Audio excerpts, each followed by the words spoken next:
Good evening, everybody. Welcome back to True Crime Metrix. Tonight we will be... What? Are you kidding me? It's that long? I thought it was like an hour and a half. Okay. Tonight will be part one. Yeah. Part one of the Wendi Adelson testimony. How many times have we been over the interview? Many. Right, but we've only done the 2025 testimony once. And the reason we need to do it again, because every single time we look at it, we see something else. Something else has happened. Has anyone had a chance to watch Grish's video yet of, his theory about Sigfredo and Wendi? I have not dared to watch it yet in its entirety. I started watching it, I had to turn it off. But I've got to get through it. I've thought about doing that as a show that we would all watch it together tonight, right? But I better watch the whole thing myself before we do that in the public domain. We owe it to Grish.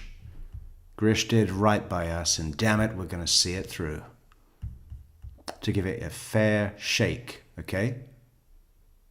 I'm trying not to prejudice the fuck out of it, but I need time. I need time and space, and I've had neither. All right, we're going to look at Wendi Adelson's thing and see whatever is going on there.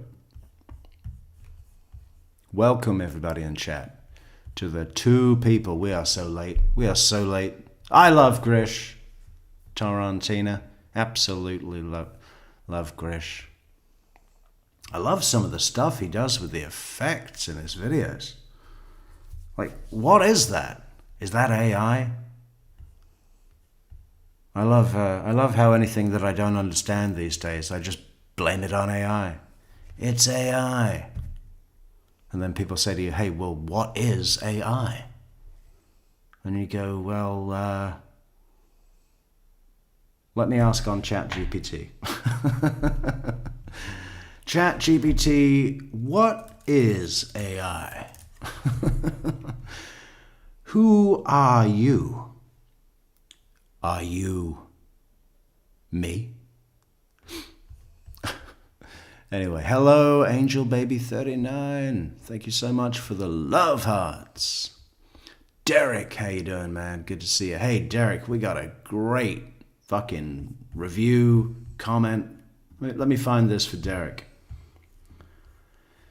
Associated with our intro.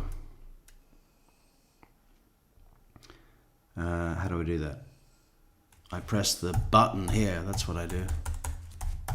I'm a professional. Yeah, the reason I'm so late today is because my computer, my MacBook Pro, it went into recovery mode, whatever that is. I think a computer, in many ways, is like a woman.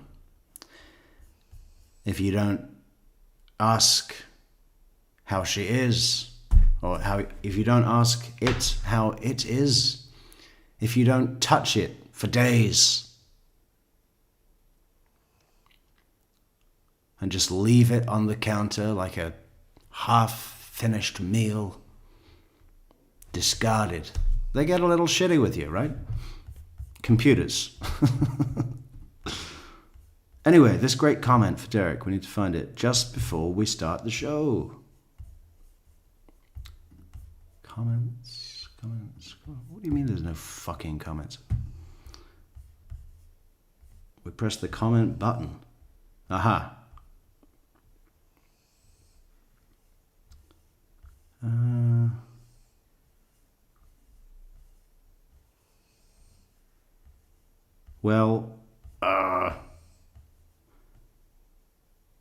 Here we go. From Africa.Africana says, the only intro on YouTube that I allow to play through. It has perfect timing, music, and visuals, apparently not easy to do. And then there's a bunch of crying smiley faces, and then it says, absolutely love it, and then a really happy smiling face. How great is that? Congratulations, Derek. And congratulations, Metrix. Anyway, we are starting the show right now. Enough of this Enough of this sing-song. There we are. Please raise your right hand to be sworn. Do you swear or affirm the testimony you will give today in this trial will be the truth? Yes. You may be seated. Please adjust. Yeah. Do you swear the testimony you give in this trial today, the fourth one, number 4, Wendy's big number 4, do you swear again to tell the truth? And will it be the same as the truth you told last time, or just a little bit different? Something like that. She just said, that's what she should say, right? Something like that. Roughly. Do I swear to tell the truth? Roughly. A bit. The microphone as you need to, so you can be clearly heard. Ms. Kappelman, you may examine. Please state your name and spell your name. Wendi Adelson, Wendiadelson. Is she taking a little nod from June Umchinda in her third testimony? Charlie's trial testimony, leaning way into the mic, yeah? To make herself look an idiot. She was like looking at June's testimony from 2023 and just going, well, she looks kind of dumb and naive. Maybe I should try that mic thing. Ms. Adelson, where are you from? I'm from Coral Springs, Florida. And you live in another state now. By the way, absolutely no disrespect to June Umchinda. I was speaking from the perspective of an Adelson, specifically this Adelson, okay? So please don't take that out of context. We want to bring June on the show. We love June and all of her outfits. Now, currently, right? I do, yes, ma'am. All right. How are you employed? I'm an immigration attorney How long have you been an attorney? since 2006. And you're here pursuant to a state subpoena, is that correct? Yes, And that subpoena confers a type of immunity on you. Do you understand that? I do. Okay. Which means that nothing you say here in court pursuant to that subpoena can be used against you at a later time. Do you understand that? I do. Okay, but it doesn't necessarily mean you could never be prosecuted. It just means that what you say in court could not be used in any future prosecution. Do you understand that? Yes. All right. I want to ask you about your ex-husband, Daniel Markell. Is that a fair and accurate photo of Mr. Markell? Yes. When did you meet him? I think enough of these photos to identify the witness, right? I'd like to see something else. You know what I'd like to see?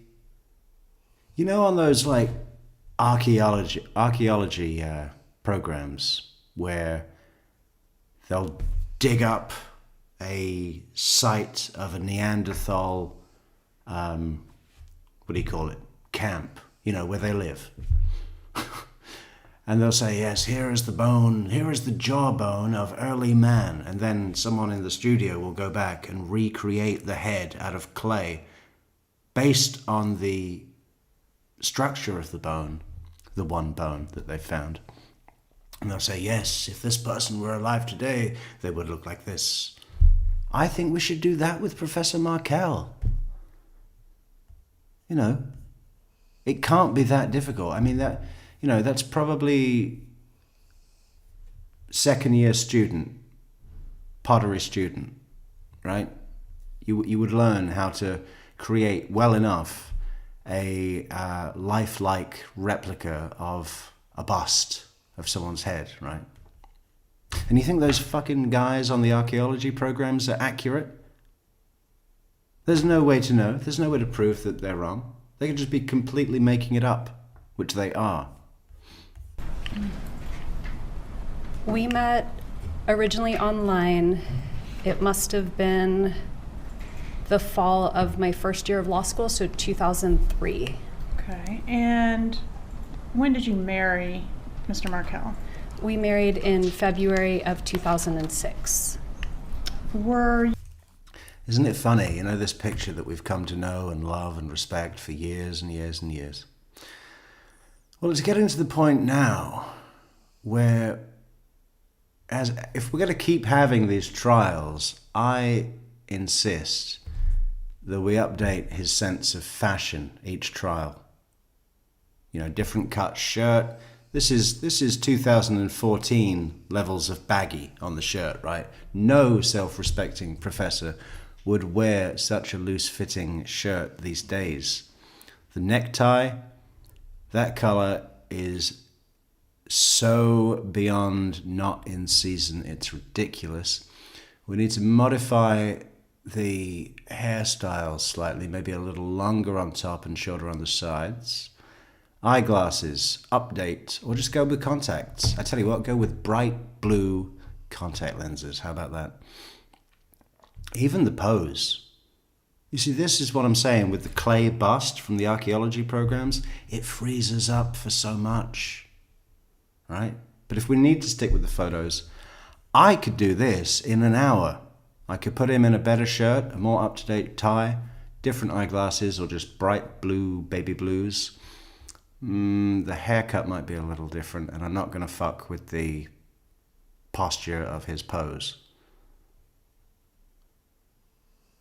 But I think it's only fair to Markel. It's a testament to how long this is taking, that he is becoming increasingly more and more out of date, out of fashion, out of touch. Okay, and when did you marry Mr. Markel? We married in February of 2006. Were you living in Tallahassee at some point as a married couple? Yes. When did you move to Tallahassee?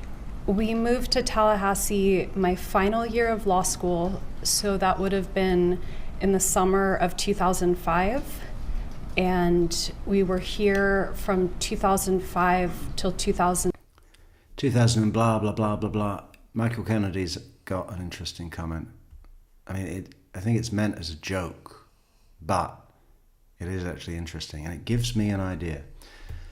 Michael Kennedy says, at Harvey's 70th birthday, the Adelsons planned the crime by binge-watching Miami Vice and Murder, She Wrote. Okay. Yeah, Murder, She Wrote, I'm not that familiar with. But somewhere in the back of my mind, that is a detective program for the elderly to watch in their retirement community. Is that correct, or am I thinking of something else?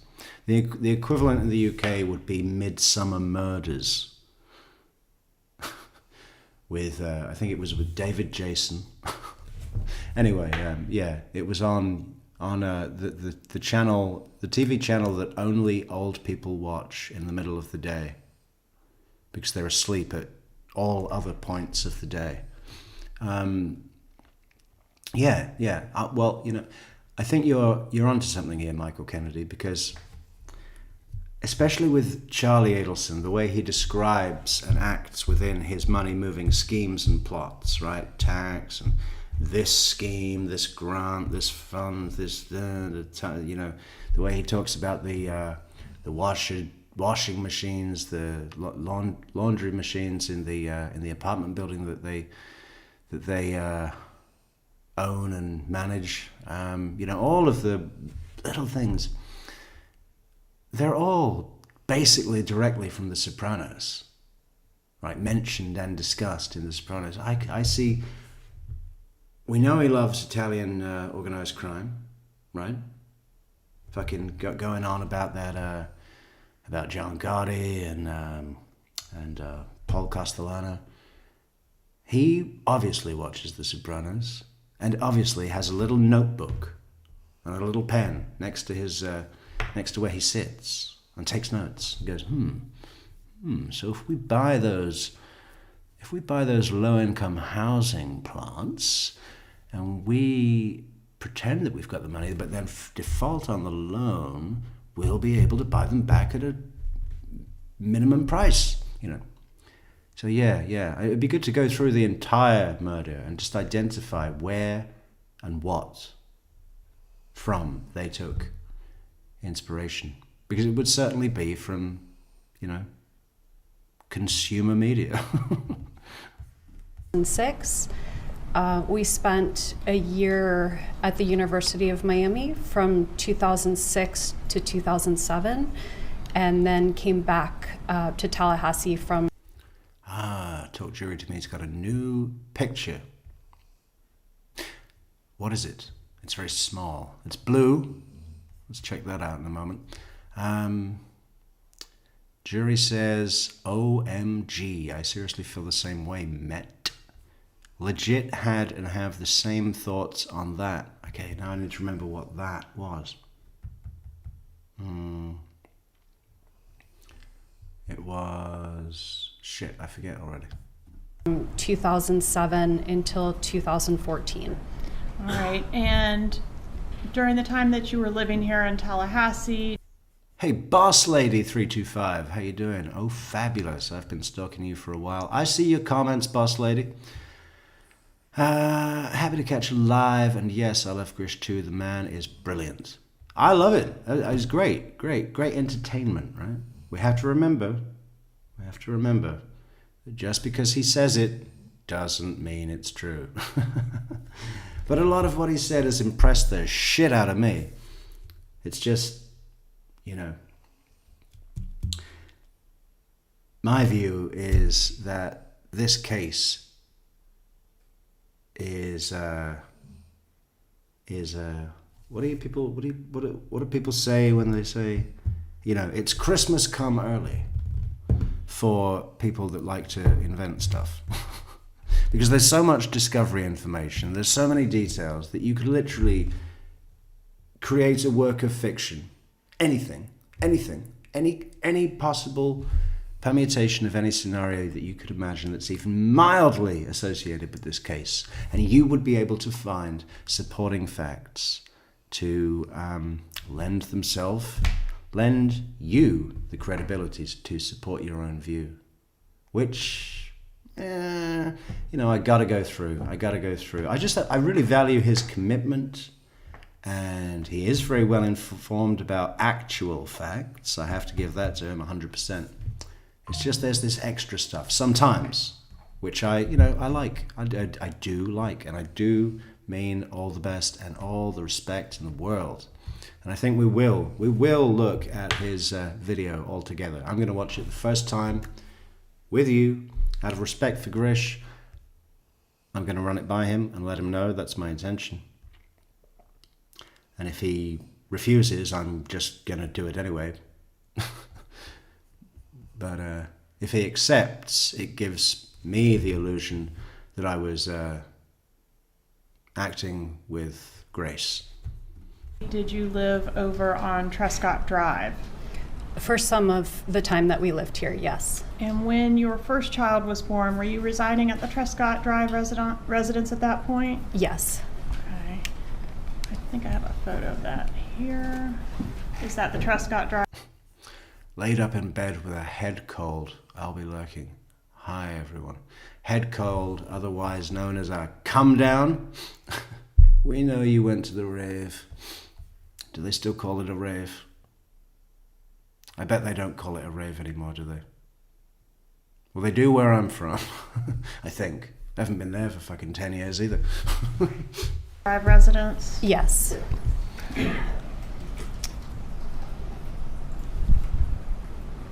And how many children did you have with Mr. Markel? We have 2 children. What were their ages at the time of their father's death? It was 10 days before my older. Chauncey Myers, hello. Chauncey loves Midsummer Murders and subscribes to BritBox. Much better than the soap operas in the States. Yeah, but the States has sitcoms that are awesome. Frasier. Everybody Loves Raymond. That other one. What's the other one? King of Queens.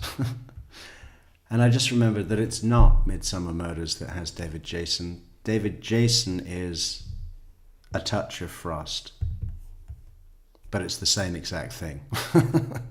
Son's 5th birthday, so he was 4. Oh, I'm so sorry there's so many interruptions. Jury, okay, photo of Dan to be updated. I agree with you agreeing with me. But what did you think about the life-size sculpted clay bust, you know, that we could bring in on a little cart in a display case or hand to the witness. You know, obviously with them wearing protective gloves, but, you know, that, and also if anyone happened to be blind, they could feel, they would like, does this feel like Professor Markel's face?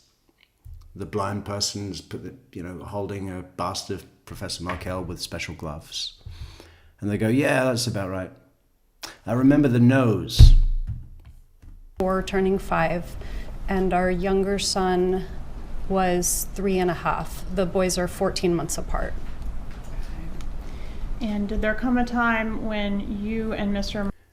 Boss lady, if you lurk with us, boss lady, any minute now we're expecting our resident hair expert Michelle DeMatteis, who will tell us all, you know, facts, science, details about Wendy's hair and why it is the way it is. You know. Seriously, she should be here any minute. She should be here any minute. Markel separated? Yes. When was the separation? It was in the fall of 2012. Whose decision was it to separate? It was mine. How did your ex take that news? Well, we talked about it many times before it actually happened, but when the separation became official, he was very upset. And even though there were problems and issues and discussions, it was a surprise to him when it actually happened, right? It was. Okay. And was... What are you drinking tonight? Scotch on the rocks? No. No, it's Ovaltine. And I'm not too sure how I could describe Ovaltine. I don't think that exists in Colorado. It might. You can probably buy it online. Ovaltine is what? I mean, I guess it's like cocoa. But it's a cocoa that isn't really cocoa. I think you used to give it to kids in the 50s when they were sick, kind of getting over a cold here. Is that why you're asking? Is my voice does my voice sound like I've been drinking whiskey? Well, I haven't. part of the reason for the separation your differing views on how to raise the kids pursuant to the Jewish faith? I'd say it was a very small part, but it was a part. Did you consider your ex to be a religious zealot? No, I didn't think he was a religious zealot, but I did think he was using religion as a way of controlling me. Okay, did you think he was... I did think he was using religion as a way of controlling me. Okay. What? In what way? To not take all his money and move his children 500 miles away from him. He wanted his fucking family heirloom Holocaust ring back. Yeah, he was controlling me. He wouldn't let me steal or, abandon his rights as a father or... yeah. more devout in his faith than you were? I don't know that, I feel like devoutness has to do with maybe a relationship with God, and I don't know that his was more strong than mine, but he was more observant. Okay, somebody send God a subpoena. He needs to attest to that. God, please raise your right hand. Do you swear to tell the truth, the whole truth, and nothing but the truth, so help you? So help you, you're God. God's like, I do. Maybe. Yeah. You'll have to wait until Revelations for that. We're starting at Genesis. Yeah, hang on. Yeah, we need to subpoena God, bring him in as a witness. Obviously, he gets use and derivative use immunity. And we need to say, God, we only have one question. With which person did you hold the stronger relationship with? Professor Markel? Or this one here, Wendi? Wendi something. And God would be like, what do you think he would say? Something wise, I bet. Observant of kosher rules than I was. Okay, and can you explain for the jury what those imply for those of us Sure. that don't know? So keeping kosher has to do with separating milk from meat, something like you can't eat a cheeseburger. And it has to do with the ritual way that animals are killed. Boss lady's in Tallahassee. Lives here in Tallahassee. Why did I think you were in New York? Long Island. Why did I think you were in Long Island? Tallahassee is the Long Island of the South, obviously. So certain meats would be considered kosher or non-kosher. And then things like shellfish are not allowed, or pork would not be allowed. And so his beliefs changed over time. We used to have bacon, and then bacon became a no later on. All right. Yeah, bacon became a big no later on. But in the beginning of our relationship, I'd say to him, hey, Danny, what do you want for lunch today, Danny? He'd say, bacon! And then we'd have some bacon, just a big plate of bacon. The day would go on, you know. The closer we got to dinner time, the more excited he would get. And I'd say to him, Danny, what do you want for dinner tonight, Danny? He's like, bacon! And then again, a huge plate of bacon. That was the start of our relationship, but as time went on, the more and more religious he became, bacon was a big no. And those rules were something that he was wanting to impose on the children, correct? Yes. Okay. And you were less interested. Christina, a big thank you to you, Christina, for your message about Nathaniel Rollins. We will be taking the time to, I don't want to call it a deep dish or dive. More of we're going to dip our toe into a shallow bowl, okay? We're going to have a shallow bowl, dip our toe into the Nathaniel Rollins case out of South Carolina. What did he do? He murdered that girl for no reason. The Uber killer. He wasn't even an Uber driver. Pretended, someone booked an Uber. He was prowling around the 5 Points of Colombia. And, just stopped next to a girl that looked like she was waiting for an Uber and said, "Are you waiting for an Uber?" And she said, "Yeah, let's go." Just murdered her, slashed her all up. But the real gems were in the trial. We're not going to be covering the whole thing. We're going to be doing little bits and pieces, just some good fodder, right? There's a couple of great witnesses, and the Judge Newman, good old Newman himself. He's got some great lines. When it comes to the end, sentencing, victim impacts. I think we can get a 2-show special out of it, just dipping our toe into the shallow bowl of Nathaniel Rollins. So thank you for that, Christina, because I'd completely forgotten his names. Yeah, I could have taken the time to find out, but I didn't have to, because you were there with the facts. Those kosher rules. It was less important to me. All right. Were both you and Mr. Markel raised within the Jewish faith? We were, yes. When you separated from Mr. Markel, did you move out of the marital home while he was on a business trip? I did, yes. Where did you go when you left the marital home? I went to another property that I had rented for the boys and me.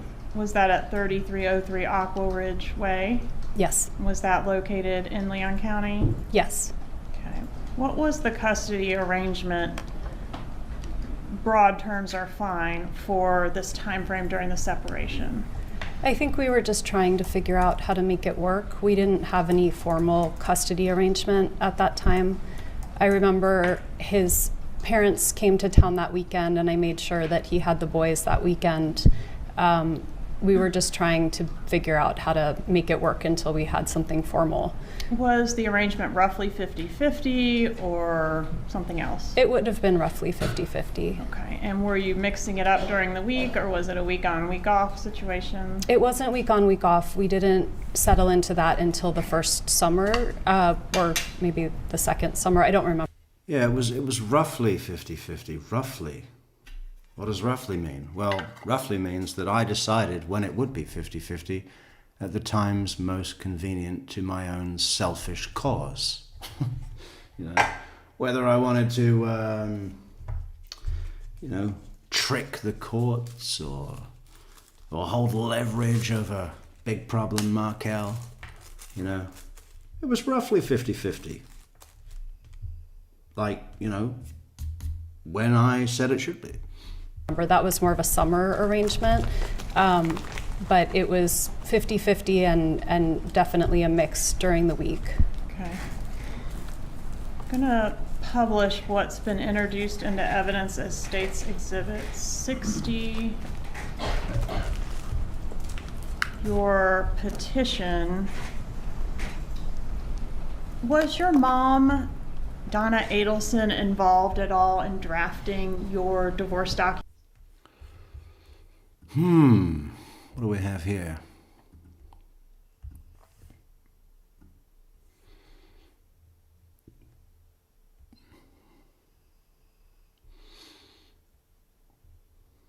What, no date?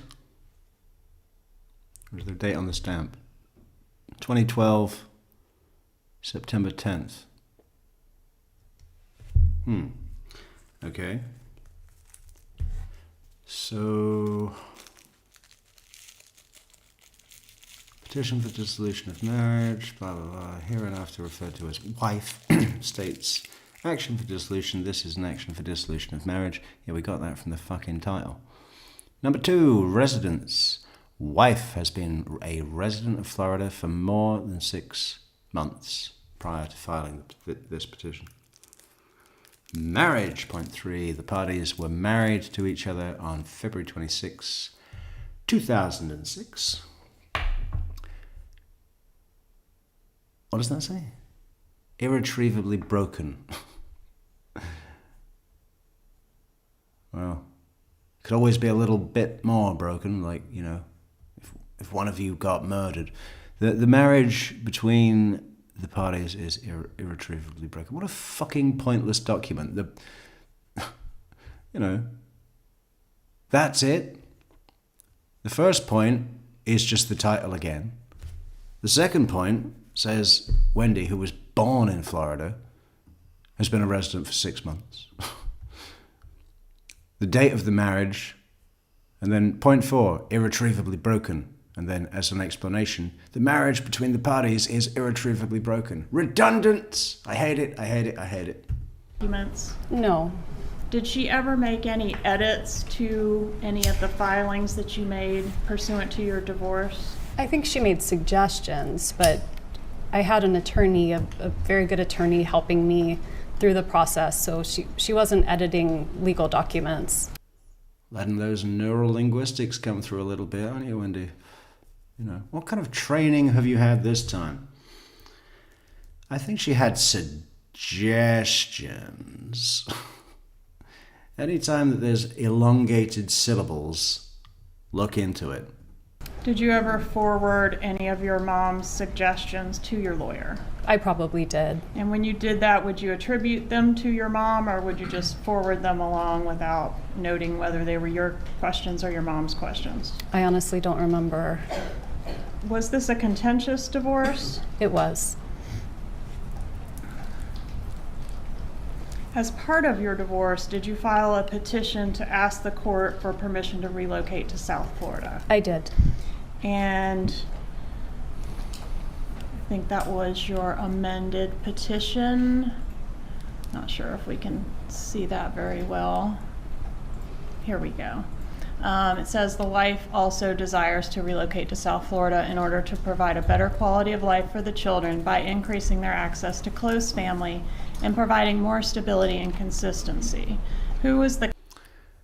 It should read, the wife also desires to relocate to South Florida in order to provide a better quality of life for the children by increasing their access to sushi restaurants and jet skis and, paella parties. Can't do that in Tallahassee. close family that was available in South Florida for the boys? My mom, my dad, and my brother.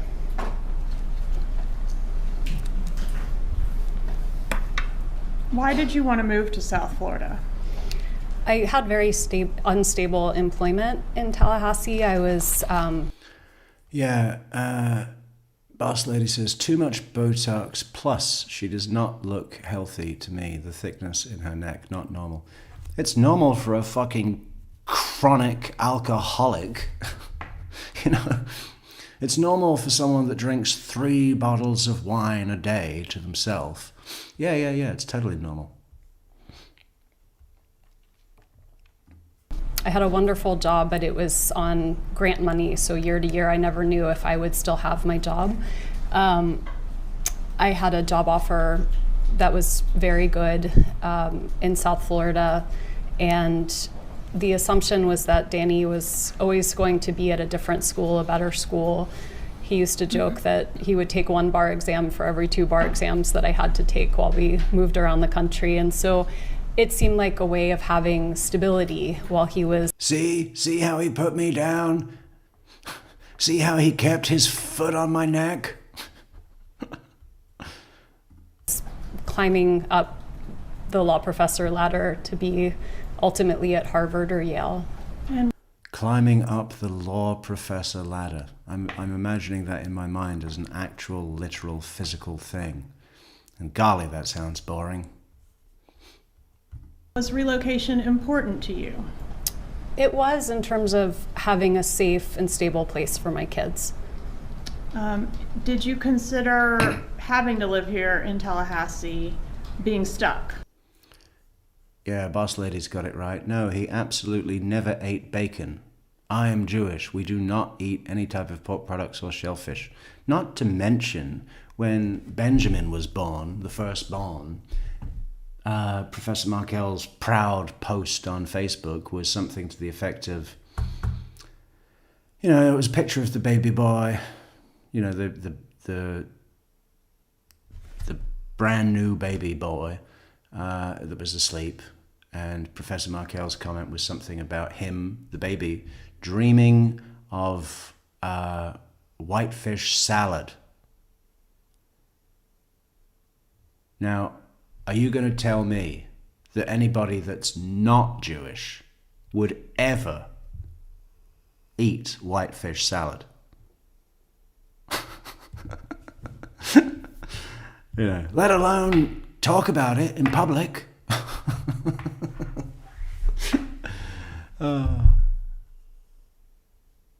So, there's signs all around. I'm surprised that Wendy's not up here saying, when we first got together, he wasn't even circumcised. He actually did that to himself. With some kitchen scissors. He was his own moil. Ow. Or had you referred to it previously as being stuck in Tallahassee? I may have. The idea of... Don't forget, guys, if you would like me to stop interrupting so much, you can show support for that on buymeacoffee.com/True Crime Metrix or other support links that are all available for you to use right now in the description for the video to support the channel and shut me up. Maybe you need a visual aid, right? Visual aid? How's that? You like that? You want more of that? I could do that all night. Buy me a coffee.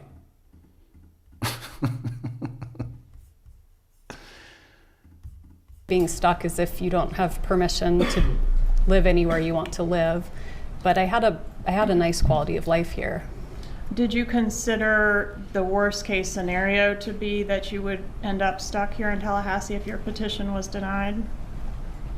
I don't know. I mean, at the time, I may have felt that way. Okay. Might you have sent an email to a friend on March 24th of 2013 indicating, quote, "I do fear that the worst case scenario that could happen is that I will be stuck here in Tallahassee"? It's possible that I sent that. Would it refresh your recollection to review that item? I'm happy to. It's on tab 6 on one of those binders in front of you. Let me see which one it is. It's going to be this one. This one? You know, what is this here? Where did I just read a comment? PJ McNeil, R1V, says she's such a mock Jew, disgusting the way her and a dumb Donna. I'm just going to say Donna. It's disgusting the way her and Donna trapped poor Dan. It's also disgusting. But you know, religion, questions of faith, right? Where faith can be used in your answer, it's a bit like, I don't know, other things that she likes to do. She likes to dance around being abused, right, by Dan Markel. That's also the touchy subjects. I'm just going to stick with the religion, right?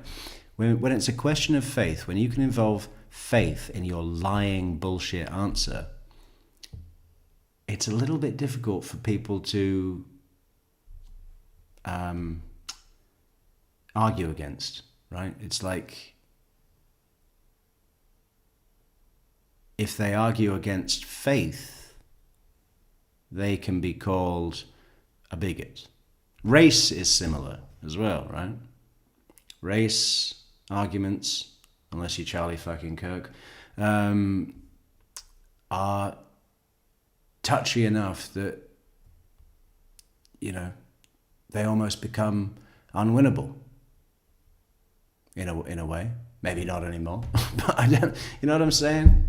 Wendi knows that. Wendi knows that if she says, "Well, I think that, you know, whether he or I had a better connection with God, we would really have to bring God into the court and have him testify," you know, stuff like that. You know what I'm saying?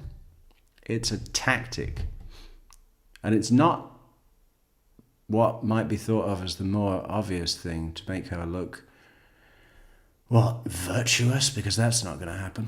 But it is this shield against attempts to discredit her statements.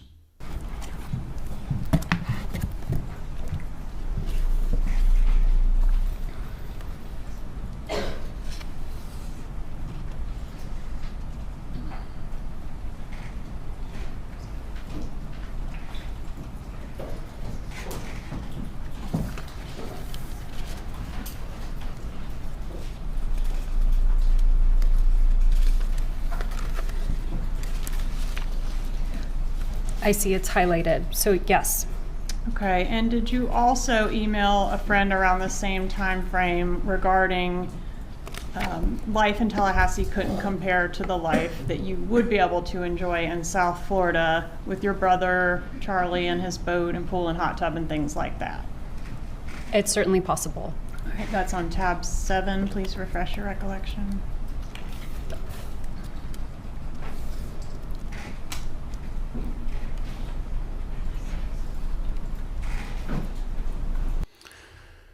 Jury says, what if you went live and were just silent, just doing work on a laptop? What, instead of the show? That'd probably be better. Just nothing playing. Just the sound of typing. Yes. And in fact, didn't you use the word stuck in your actual motion for relocation?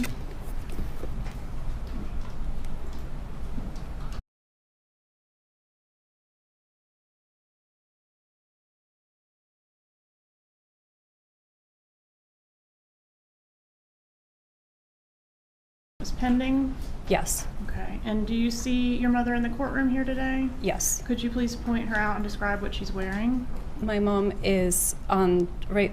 I can't see her clothes from here, but she's directly across from me.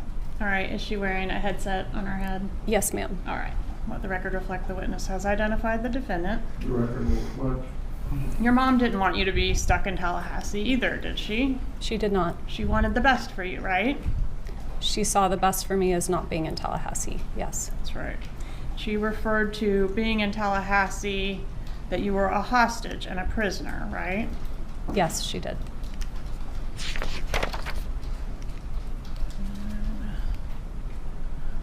Oh no.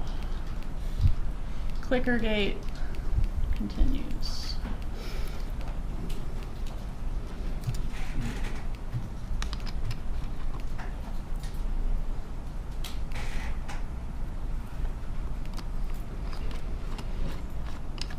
Prisoner.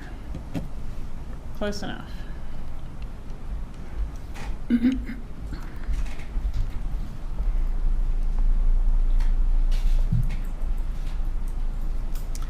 Did your mom express concerns that as a Tallahassee native, the judge presiding over your relocation motion would underestimate how much better it would be for you to live in South Florida? She did. All right, let me ask you a few questions about your parents. Your mom is Donna Adelson. Who's your dad? My dad is Harvey Adelson. All right. And where did your parents, I think you said they were in Coral Springs back in 2012? Yes, Is that ma'am. right? Okay. How long had they lived in the Coral Springs area? I was born there, so from I think they started living there when my oldest brother was born. So since the early 70s. So fair to say they had deep roots there in that area. Yes. Can you describe the relationship that your mom had with your kids during the time frame we're talking about? So separation to murder time frame? It was very close. My mom taught my boys how to read. She taught them how to play chess. It was very close. Were your parents employed? How to play chess? Well, why don't we start with spelling? I thought that was a big deal, right? And listing the presidents in order. You know, the only one I remember is Chester A. Arthur from Die Hard with a Vengeance, the 21st president. What is 21 out of 42? You know, and that was what? Bill Clinton. No? 42? How about James Monroe? During that time frame? Yes. What kind of work did they do? My dad was a dentist, and my mom was the office manager for the dental practice. All right, and what about your brother, Charlie? Did he have a role there as well? He was. Who's the what is that? Is that a person? Next to Morgan Honeycutt. Part of Wendy's crew, her posse, right? It looks like someone has superimposed a person that doesn't belong in terms of costume and size. She's on the same bench as Morgan Honeycutt and on the same bench as Harvey, yet she looks like she's about 15 feet closer to us. Posture's strange as well. Does anyone know who that is? He's a periodontist, and so I believe at some point he purchased the practice. I don't remember what year that was, but he would sometimes work from my dad's office and sometimes work from other offices around South Florida. Was the dental practice, the family dental practice, a successful business? Was it successful? Well, you know, we staple our money in stacks of $1,000 bundles because, you know, what was that? Was that? Oh no. I thought the coffee people had changed their noise. Kiwi Vanderman, welcome back, Kiwi. Kiwi says she must suffer so much thinking of what she did to her boys. You really believe that? Hang on, let me read the rest of your comment. Even if she doesn't feel guilt, she doesn't. The reaction from the boys as it all sinks into alignment will almost certainly end the... Okay, I can't say anything right now, but I will be addressing this point as soon as I can and providing you with some context. But not today. I need to take a note.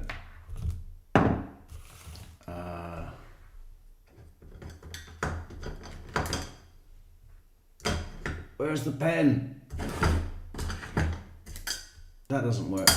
Okay, this one. Kiwi believes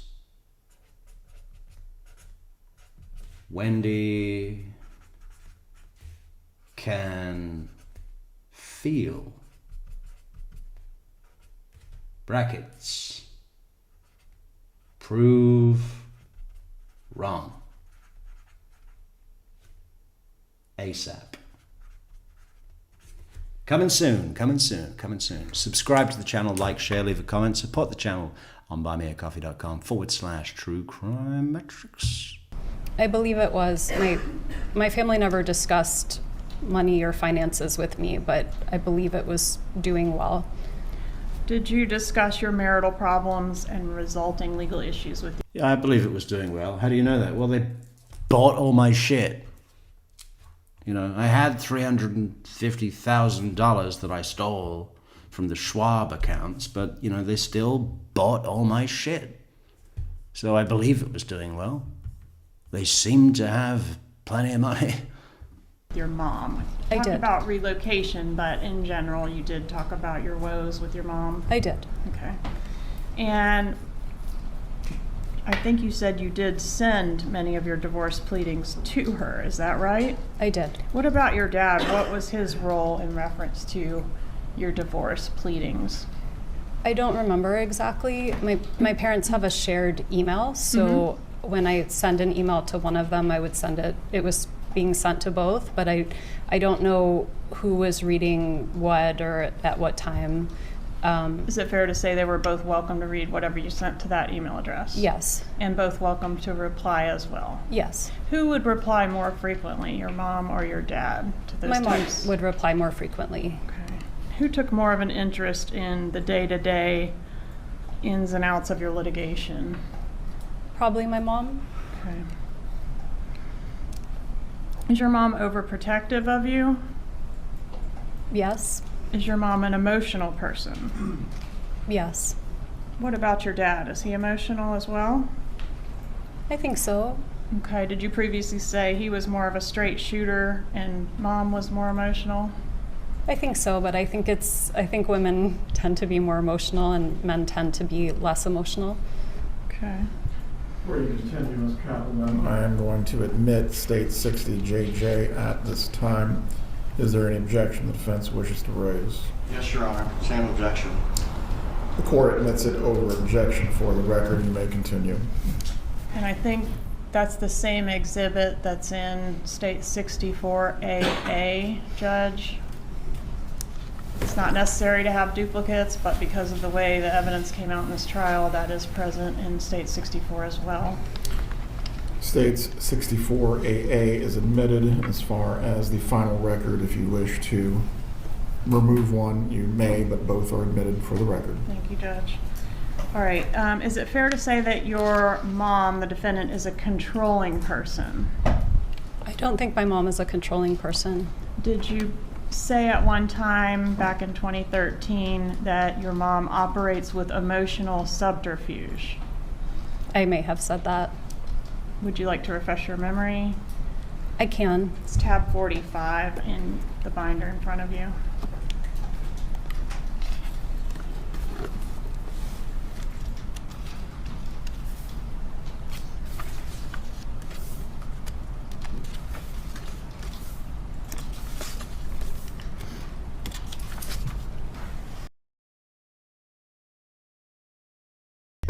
Hey, thanks so much to our good friend and brand new moderator Chauncey for the show of support over on the PayPal system.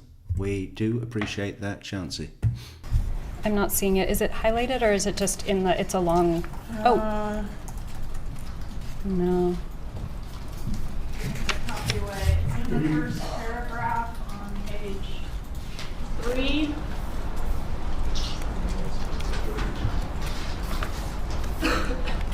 That one, you can just walk up and show the witness the portion of what you wish for her to read to herself. I will judge. Page 3. PJ McNeil has confirmed Dom like Sicilian Mafia. Okay. Well, it's Don. It's Don. It's Don. It's with an N for November or Nevada. This is 3, I think. Yeah, somewhere there.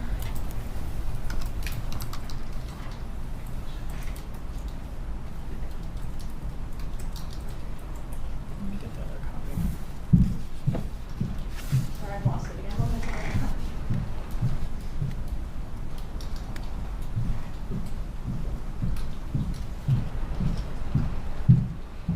I'm sorry. Put it in this copy. Okay.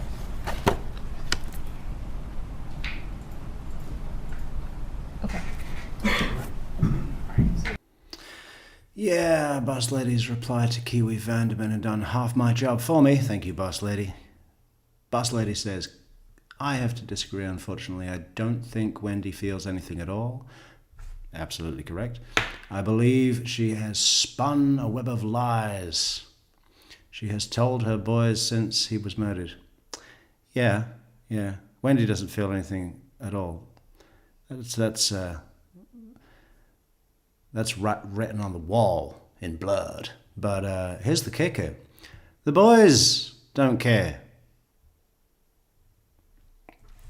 Everyone's got this view, this kind of view of these troubled boys. They will in about, another, in their late 30s. That's when this is all going to come into focus for them. You know what they're worried about now? Chaste and skirt, sneakers, cars, basketball. That is their full brain capacity all taken up.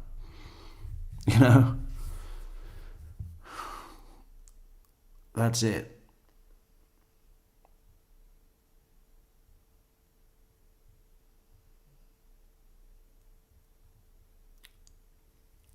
I don't think there's a lot about this case that I noticed where people get into a line of thinking, and because many other people are getting into the same line of thinking, the illusion that it's based on reality becomes, easy to believe. It seems plausible because everybody thinks it's plausible. And that's the danger about this case. That's what I really try to not do. Because I've done it a long time ago when a lot less people were following this, I even did it with the fucking car rental, I bought that. But then I asked questions, and I found that it's completely, utterly ridiculous, unfounded nonsense that there was an order given to Sigfredo Garcia Luis Rivera to hire a car that looked like Jeff's.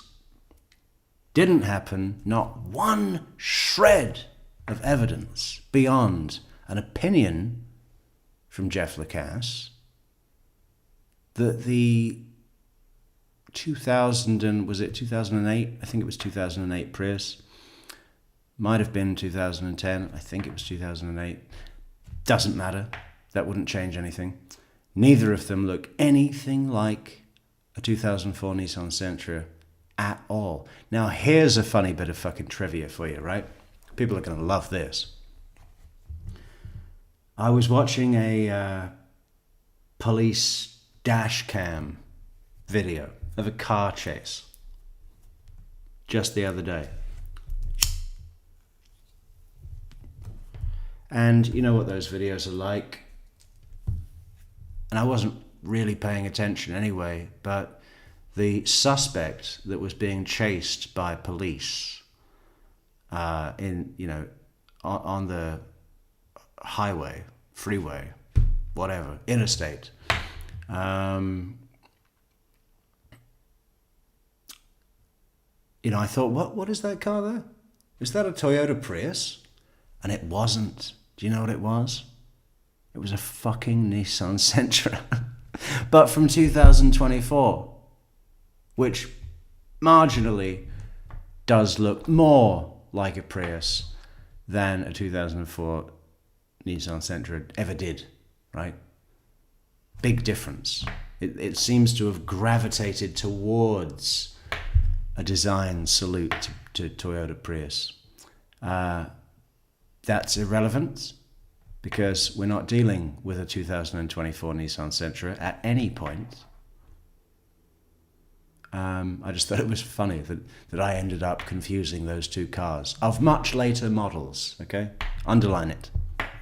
The question was, did you previously say your mom operates with emotional subterfuge? God, there's so many great comments today, I just can't help but interrupt. Bartendress Twin. Bartendress Twin. It's a cool name. Be a good name for a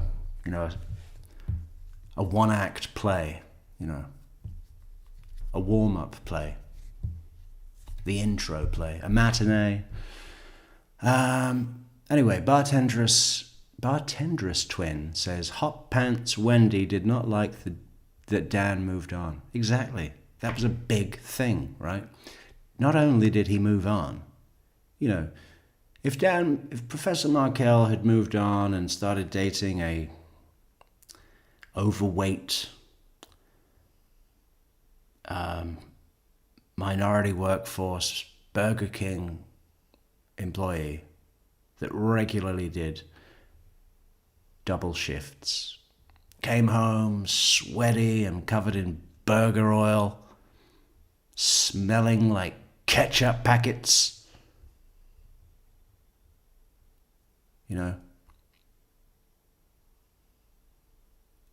only read one book ever, which was Of Mice and Men, and didn't finish. Considered that to be highbrow literature. That would have been fine. If that's what he moved on to, that would have been fine for Wendi. But Dan didn't move on to that, did he? No. He moved on to a tenure-holding professor at NYU with a prestigious family, old money family. I don't know if I'd go that far, but certainly way up the class pyramid above the Adelsons that only pretend to hold any position in that kind of hierarchy, which certainly wouldn't mean anything to me, but it did to them, and that's the point, right? What does she say in her interview? General Isom asks, and how old is Amy Adler? And Wendi Adelson's go, she's 50. Yeah. She doesn't look 50. you know, from a distance. From a distance, you can't see that she's old as shit and crusty. But when you get up close, the wrinkles, the age, it's all there. That's the best he could do. Yeah. I forgot what point that we're making. Wendi basically wanted Dan to go and wallow and rot in a pit of depression and despair and become an alcoholic and become a drug addict and become a sex addict that only wanted to sleep with overweight Asian prostitutes in dinge motels. Until one day, after he couldn't take another breath of air from his pointless, worthless, pathetic existence, he put a gun in his own mouth and pulled the trigger. And you know what she'd have said in that scenario? Oh, it's terrible. My former husband, he never got over the divorce, you know. He couldn't find love again. He was unbalanced, the professor, very unbalanced. And obsessive. And I think maybe if I'd have stayed with him and put up with the abuse, he wouldn't have been driven to do this to himself. That's exactly what she would have said. That would have been the golden ticket for Wendi. That would have probably been better and preferred than the story that she might also have gotten to tell, which was, oh, you know that guy? The guy I was dating? Jeff somebody? Oh, very unbalanced. You know. Rejection issues, a lot of women issues. Yeah, but, you know, I said I needed a week to think, I have to look after my children. He couldn't handle it. He went mad. He stormed over and my ex-husband, he blew him away. I mean, just think of the fucking sympathy cards she would have creamed off that for the rest of her life. How many people would be telling her she's a brave, strong woman that did right by her boys and managed to create a great life and blah, blah, blah, blah, blah. Any one of those. You know, in terms of what story she's got to tell, she didn't really end up with a good one, did she? Even if anything of what she said was believable to anybody. You know, and we've seen a few. For the first time ever, some of us here have been treated to seeing a few idiots that seemingly actually believe this shit. We had clamfish and beef cheeks. We had Mr. Worldwide, who came up and testified, character witness, read it off his phone because he's high tech. And he's traveled to 158 countries worldwide. Still got to do some digging on this guy. I want to do a special show dedicated to Mr. Worldwide. What was his swinger name? It was Finger Food. Yes. What is meant by that? I honestly don't know what I meant at the time. But not that she's controlling. I don't. I think she has brainwashed Dan's sons. Okay, boss lady. I mean, let's just quickly get some context going here, right? Who have Ben and Lincoln been raised by? Not Dan. Not Wendi. Not really. Donna. For the most part, since 2014, the boys have been raised by Donna Adelson almost 100% of the time. You know, to Wendi, they're assets, they're accessories, they're things that she brings with her when she wants to put on an act. The boys, for all intents and purposes, were raised by Donna Adelson. Now, who else was raised by Donna Adelson? Let's focus on Charlie for a moment, right? as the discovery would indicate, their favorite uncle. Why is he their favorite uncle? Because he's a fucking child. You know? My point is, the boys were raised by Donna. In what world are we expecting them to develop, or at least until this stage, to have developed into anything other than Charlie 2.0?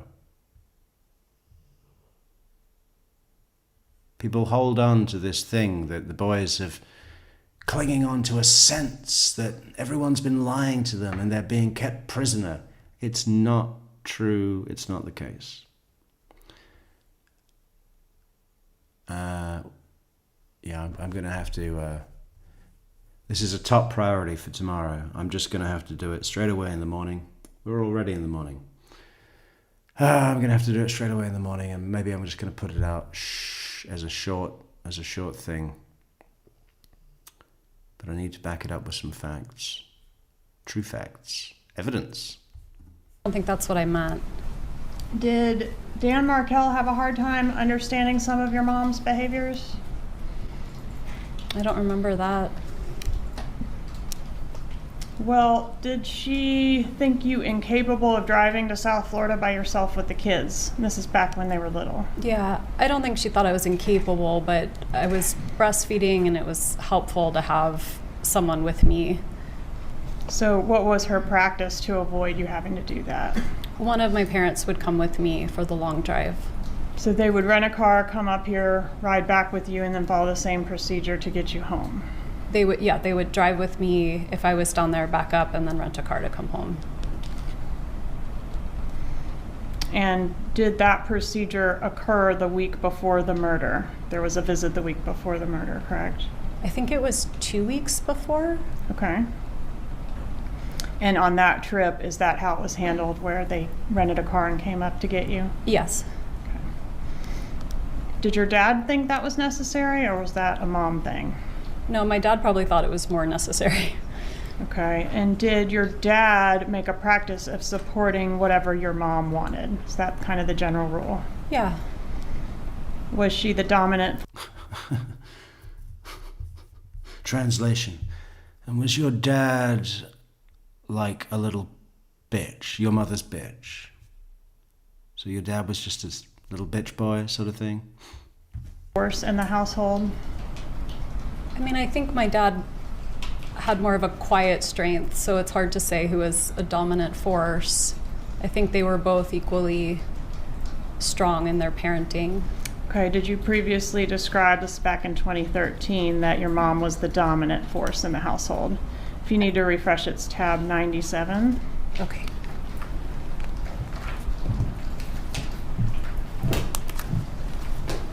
So this one goes up to 93. Is it? Check the very back. Got a few extras tucked in there. I'll just approach this comfortably. Oh, okay. Thank you.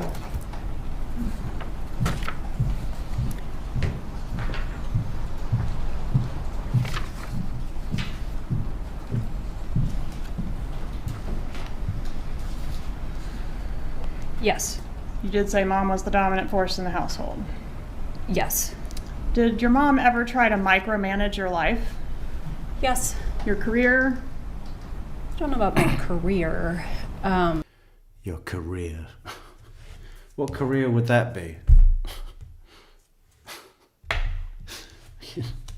What is it this year? I think she should have just come up and done a Ryan Fitzpatrick, you know. I'm in roofing now. Me and my roof, my ladder. Yeah, my ladder is so long and tall. I carry it on top of a very long van to my job site, and then I go up on the roof and I do my roofing. Hey, look at this from Kimberly Paham Koto. 2. Paham Koto. Hey, great. Welcome to the exclusive Metrix package. Brand new member. Thank you for joining as a new member. If anyone else wants to become a member, you can click that on our channel page with fantastic benefits and Discord benefits. Join Discord, Kimberly Parham Koto 2. I chose to be a lawyer. It wasn't a very popular choice in my household. Yes, and there were different types of areas of law that she would have preferred you practice. Do you agree with that? I actually think they were really proud of what I was doing. Not to suggest she wasn't proud of you, but she was encouraging you to pursue a different type of law that would be more lucrative. Do you remember? Yeah. How about working for a law firm that specializes in suing pharmaceutical companies for hundreds of millions of dollars? How about that? For that? I do, yeah. And what about your dating life? Did she meddle there? Yes. Did she create a dating profile for you on Match.com? I don't know if it was Match.com, but I do remember a dating profile at some point. That she created for you? I didn't use it, but yes. And conducted searches for men in the Miami area and sent them to you? Oh, yeah. She's still at it, right?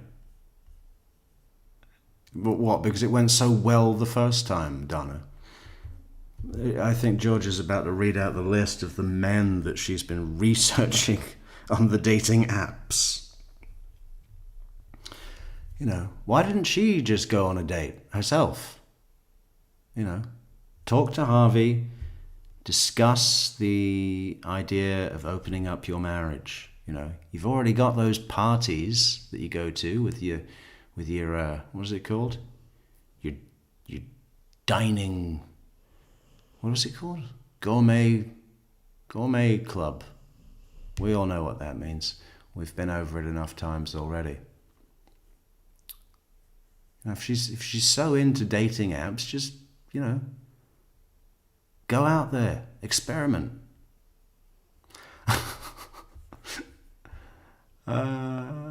Jury says, speak for yourself, Wendy. Only water sign men are more emotional than air sign women. Only water sign men are more emotional than air sign women.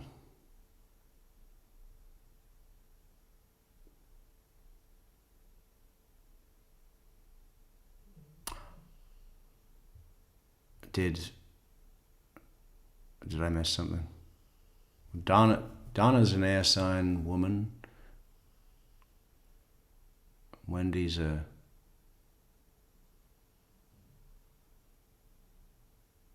And Harvey would be what? A Cancer. I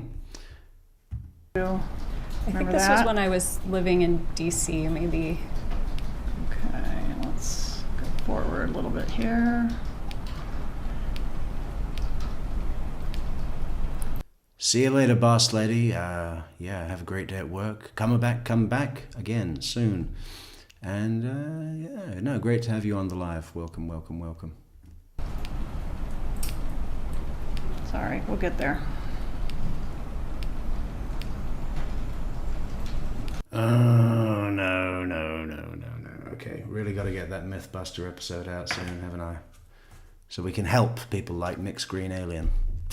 Mixed Green says, I believe the final details of the conspiracy went down on Dad's birthday when she was at the beach with Katie. Yeah. Do you know how much fucking work I've got to do to prove this wrong?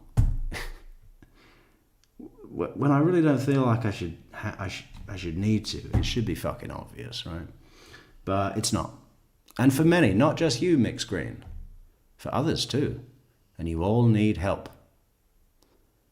That's my commitment. I'm just going to have to find the time, but I've got to go through fucking about at least 100 hours more of content to put all the little bits together.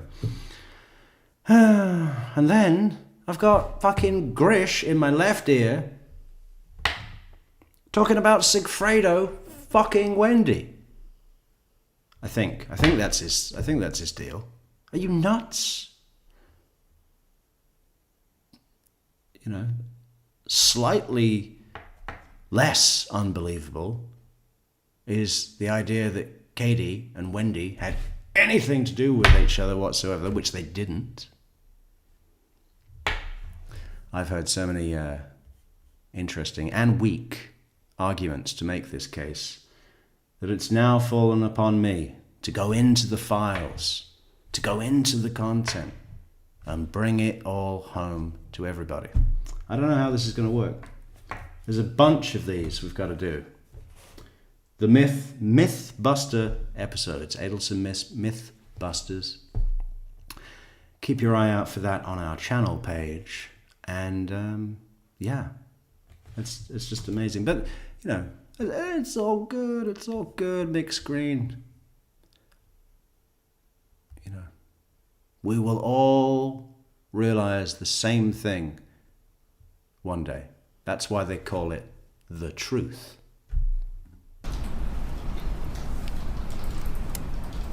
Okay, so here we have an email dated January 17th, 2013. For the record, this is 64I. And it reads, "So honey, so you think I'm nuts, but when you get a moment, check out some of..." Warrior of Love 305. Lawyer, I like him. Lungman 111. Pulmonologist from Peru. Okay, so, you know, people keep going on about Donna being against Robert's former, well, and current wife that he married, then got annulled, then married someone else. No, what was it? Who he didn't marry, then married someone else, then immediately got that annulled, then married the woman he loved, of Indian descent. And people still believe that that was because of some thing that Donna has about her children need to marry within the Jewish faith. Okay, well, why do you believe that? Because of that isolated thing? That one thing? Because there's nothing else to support that? I'll put it to you that her problem was not that that woman was not Jewish, but that she was from India. You know? How would that look on the Christmas cards, or not Christmas, on the Hanukkah cards? How would that look at Yom Kippur? How would that look at, you know, in Israel when they all go and touch the Wailing Wall? But now we've got a Peruvian pulmonologist called Lungman 111. I mean, pulmonologist is the doctor that does lungs or respiratory in general, right? Let's check. Does anyone know? Do we have a doctor in the house? Pulmonologist. He calls himself Lungman 111 on his fucking dating profile. I kind of like that. A pulmonologist is a medical doctor who specializes in the respiratory system, including the lungs. Hey, how good am I? Airways and other breathing-related organs. Like what? That's all there is. Lungs, airways. Other breathing-relating organs. Can anybody name a breathing-related organ other than the lungs and airways? There probably is one. I'm just, pointing out something. I don't know why. Another pulmonologist, AAP, MD. It's not quite as catchy as Lungman, but apparently he looks interesting. Bobby Digital, another lawyer. And then we've got one here called Funny Sex. Jewish. Why would anyone call their profile name Funny Sex? I don't get it. I think a large portion of the population would just immediately swipe, which way is no? Left. A large portion would just see the name Funny Sex and swipe left. What does that even mean? AVP82, worth a look. Yeah, well, maybe. Just sharing some interesting possibilities. After all, you're going to be in Miami here and there. Why not see what's out there? Isn't it fucking hilarious that routinely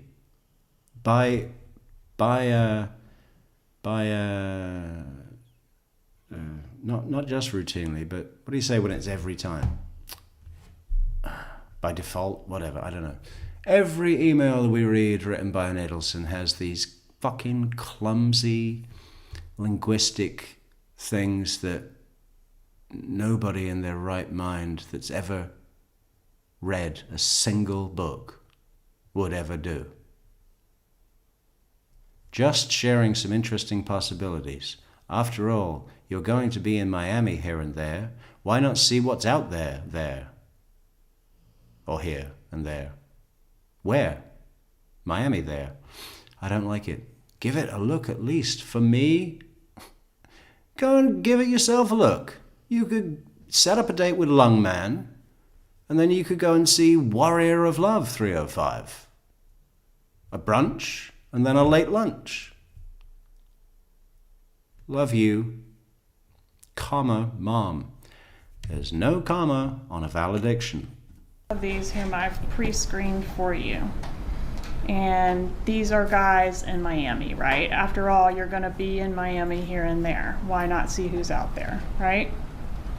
Yes. Okay. And here's some options that she sent you. Here's an interesting guy, etc. Okay.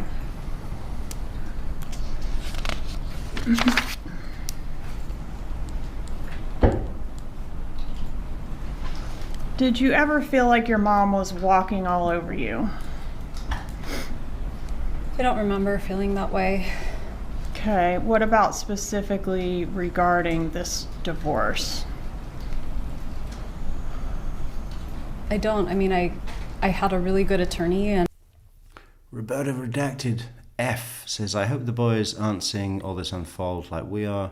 I hope Wendi stays on the outside long enough to be forced to feel the hurt and hatred from her children.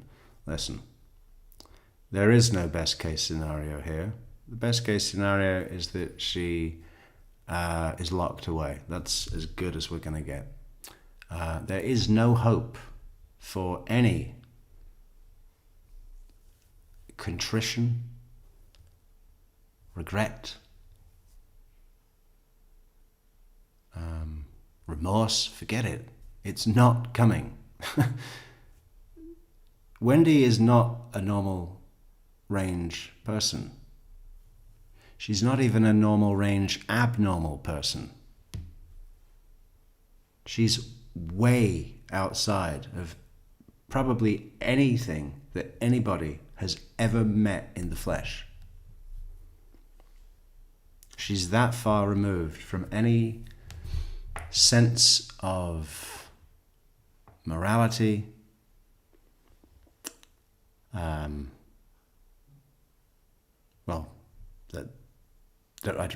that's it really. Just there's we cannot judge her by anything we would think or anything someone we know would think, because not many have been so unfortunate as to have a person like this encounter them, you know. So when we see things like, I hope Wendi stays outside long enough to be forced to feel the hurt and hatred from her children,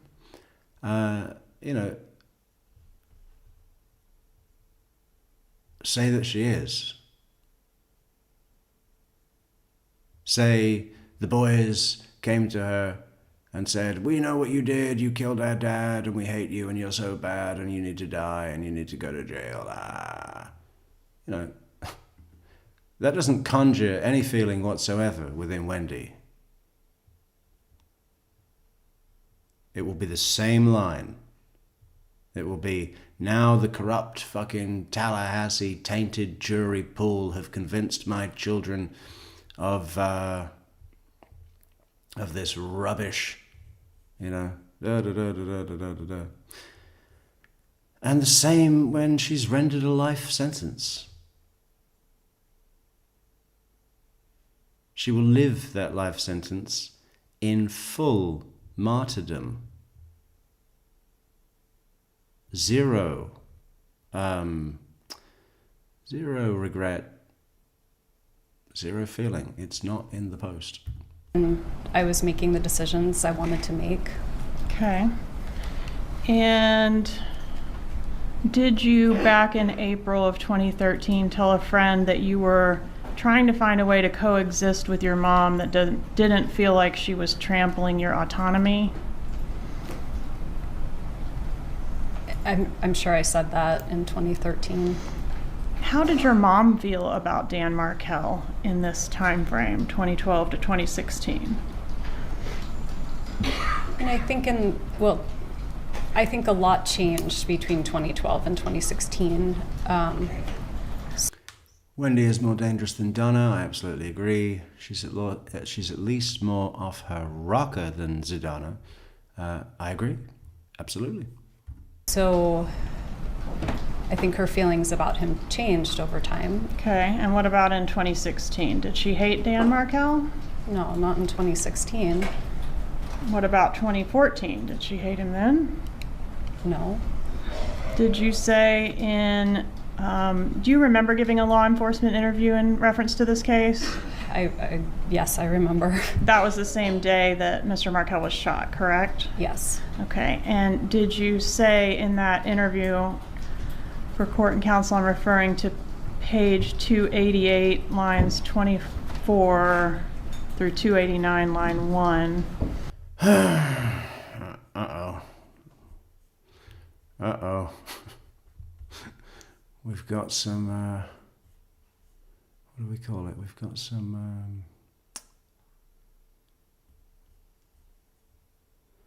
well, I don't know what to call it. Mixed Green Alien tells us, Wendi says, I met for an hour. Why mention the time? Okay.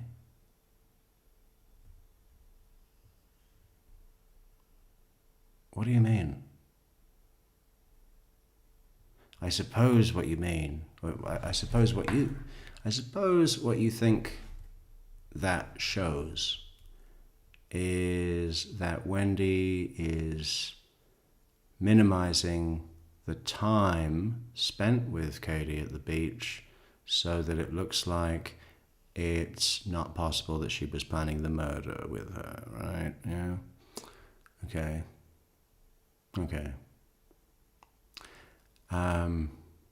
Anything else?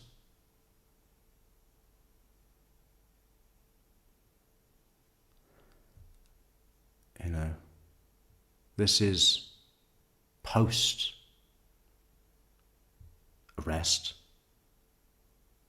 I mean, it's 5 years and 8 years after the murder.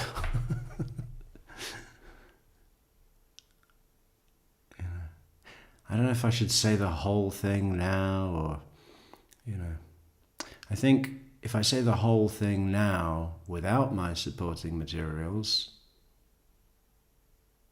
people are going to keep saying things like this to me. And then when I do get my supporting materials together, I might lose some impact because some people will have heard what I have to say before. So we're going to have to wait. But I'm going to put this next to my note about Kiwi. Kiwi believes Wendi can feel. Prove wrong, ASAP. Now we have to say mixed green.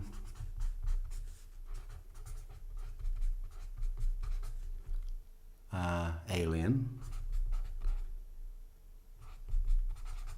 needs proof of beach. Oh, that's enough for me to remember what I mean. Mixed green alien needs proof of beach. Doesn't that sound like one of those sentences that uses every letter of the alphabet? But, you know, it is grammatically correct, but no one would ever say like, what is it? The quick brown fox jumped over the lazy dog. Now we've made mixed green alien needs proof of beach. I love it. I want that on a t-shirt. Anybody want to get that on a t-shirt? I love it. You know, no one would know what that meant, but we would, wouldn't we? Quote, my parents have more reason to dislike Danny than almost anyone else. At that point, I was sitting with law enforcement for 6 hours. Great. I love this comment. This is great. Mixed Green says, I'm open to being educated, not saying I'm correct. That's fantastic, Mixed Green Alien. And I just, you know, that's great. I really support that kind of, you know, and I'm so sorry. You know I sound like a fucking arrogant dick. But you don't know what it's like. You know, you don't know what it's like. To hear the same thing over and over and over. And I know I can prove it all wrong. It's just, I'm on my own here. I'm on my own. I got to go through all the content, and it's a lot to do. And I'm still going to have people going, yeah, but did you know that, you know, okay, yeah, I know all that as well, thanks. And had just been told that Danny had been shot. So I was in shock, and I was trying to help the police think of anything I could possibly think of that would be helpful. And are you suggesting that after 6 hours you became fatigued to the point that you started saying things that weren't true? No, I didn't say anything that wasn't true. I just was in shock. I just kept talking and talking and talking. When your mom is really upset about something, does she talk about it a lot? Yes. And when she talks about it a lot, and I'm referring you back to this time frame, does she talk to your brother Charlie specifically a lot? My mom and Charlie have always talked a lot. Okay. And was Charlie kind of like your mom's problem solver? I don't know about that. I kind of feel like it was where she would help him more throughout childhood and adulthood. She would help him solve problems, not really. She definitely did a lot for him, didn't she? She did. She helped him with his business. She helped him with his personal life, his finances, his bills, remember to pay the whatever. She was like still mothering him into adulthood, right? Yes. Okay. But as far as meddling in your life, did your mom feel... As far as Donna's view on Charlie's girls, jury, you know, I've long been fucking grossed out by her complicitness. What is the word for that? That's not a word, is it? Complicit.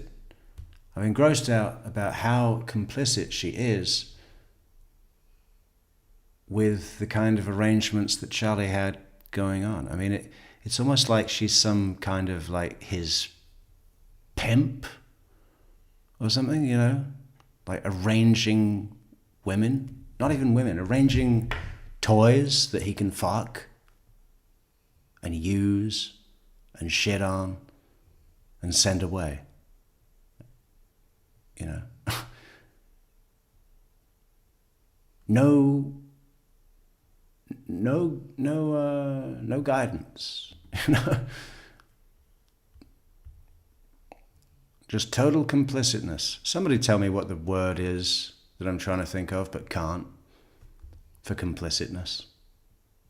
What is the word for that? Christina's going to be great at this. Christina, let me know. Or net detective. or jury, or anyone. Mixed green alien. Give it a whirl. That Charlie could make more progress with you than she could on items like who you were going to date. I would just be guessing about that. Okay. At the time of Dan Markel's murder, was the defendant, your mother, very angry at Dan Markel? Before he died? Yes, ma'am. Yes. Hey, Blu-ray River. Where's John Lee Hooker? Is he back? How you doing, Blu-ray? Blu-ray says, hey, yo. Are we talking about Wendigo Hatefulson? Yeah. Sort of. I mean, it's at least playing in the background. I keep interrupting it to talk to all the chat people.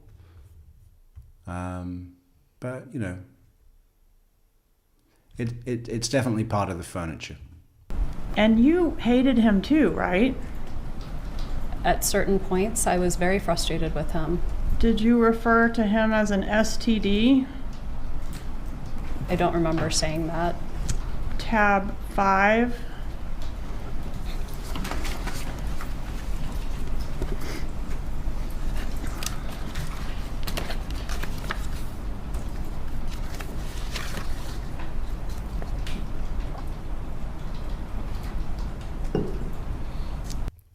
Net Detective 5240 says, the phone call after Charlie's guilty verdict to Donna from jail. It seemed to me Donna was fed up keeping boys. They talked about Wendi. I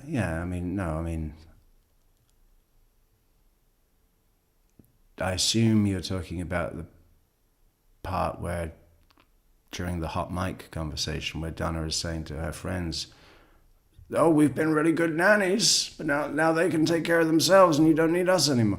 I mean, her frustrations are clearly with Wendi, using them as a daycare service. Not even a daycare service, just a full-time guardianship, right? Yeah, I'll come down to South Florida. Then, you know, you can look after the boys full-time. Take them to all their fucking poncy extracurricular activities. Pay for all that. In fact, you'll be paying for all of their shit. You know? Yeah, just, you know, why don't you adopt them officially?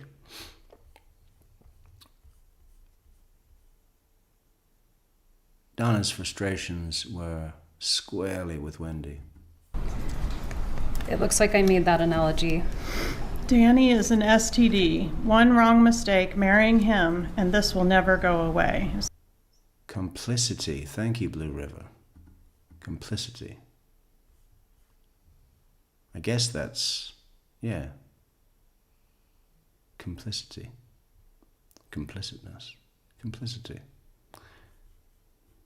Yeah, it is correct, but it still sounds kind of funny. Is that what you said? I did. And did you share that kind of sentiment with your mother? I don't remember ever saying that, so I don't think it's something I said very often. And this was said in an email on February 26th of 2013, correct? It was. Approximately 17 months before the murder? Yes, I don't think it was an email, though. It looks like it was sort of an iMessage. Okay. Did you ever refer to your ex-husband as the Dark Lord? I don't remember saying that. The Dark Lord.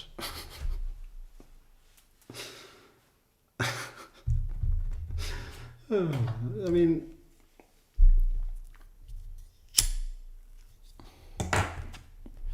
this name calling thing they do. I mean, does anyone... I can totally understand calling people names, you know. But they get creative with it in this fucking childish way. Elvis and the Dark Lord and the royal family, or, you know, for the Markells, the wider Markells. I mean, this strange, I mean, Jeff Lacasse said it was their hobby, right? Their hobby is hating Danny. Really, if you've got a fucking problem, right? You don't fuck around with Dark Lord. What is that? To add a bit of humor, a bit of levity? Well, I don't think that helped. I don't think that really added much levity, did it? Seeing as he got a fucking bullet in the face, 2 bullets. You know, it didn't really break down the anger. You know, if you're dealing with fucking some pain in the ass situation, costly, frustrating, blah, blah, blah, blah, blah, blah, blah, that you caused, I might add. This is all you're doing. He was being reasonable. Yeah, he fucking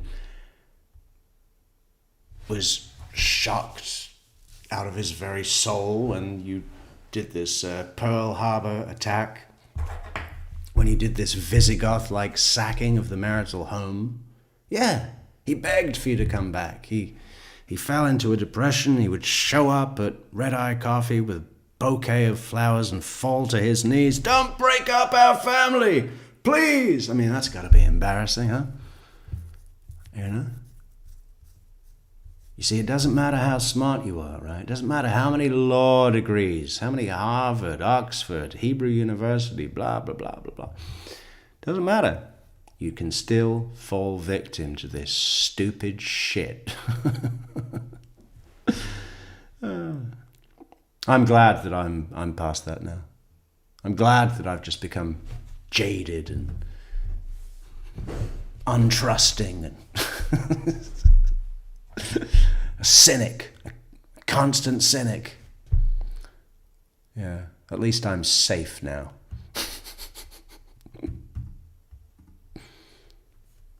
Anyway, I was saying, you know, the name calling. If you're dealing with a fucking shit situation that you caused, no matter how fucking frustrating, you just make a list, and then you go, we got to do that, we got to do that.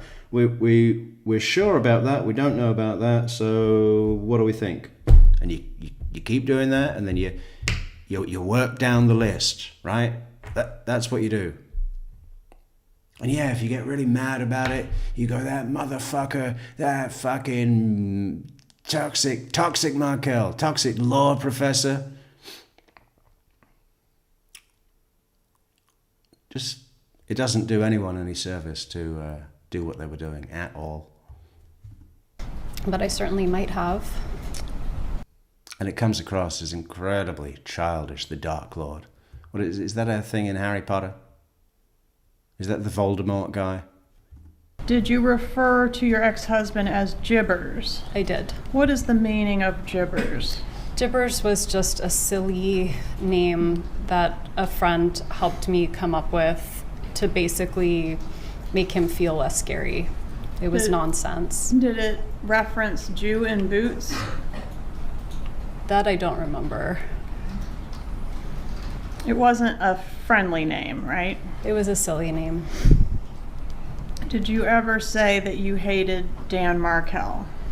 I don't remember saying it, but I certainly could have. Tab 31, please, to refresh your memory.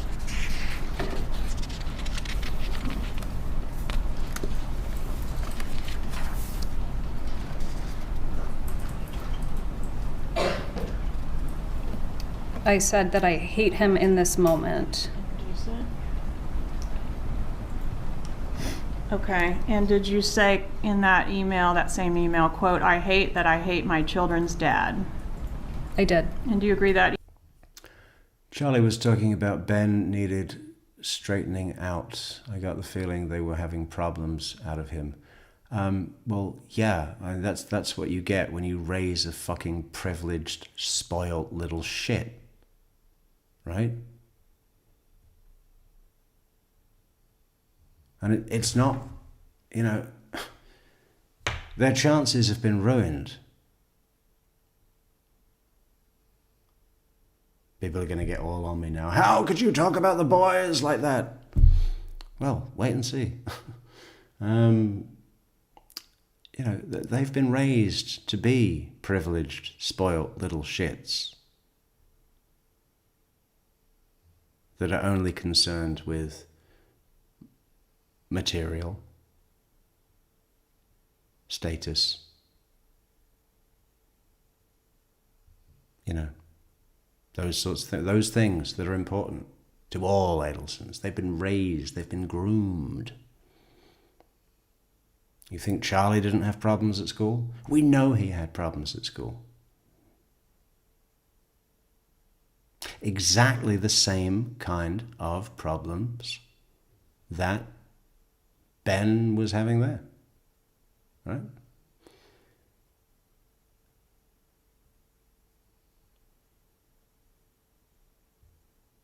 I mean, who better to comment on Ben's problems? We should just call Ben Charlie 2.0. Who better to comment on Charlie 2.0's problems than the original Charlie Adelson? Email was sent approximately 15 months before Mr. Markel was murdered. It was in April of 2013.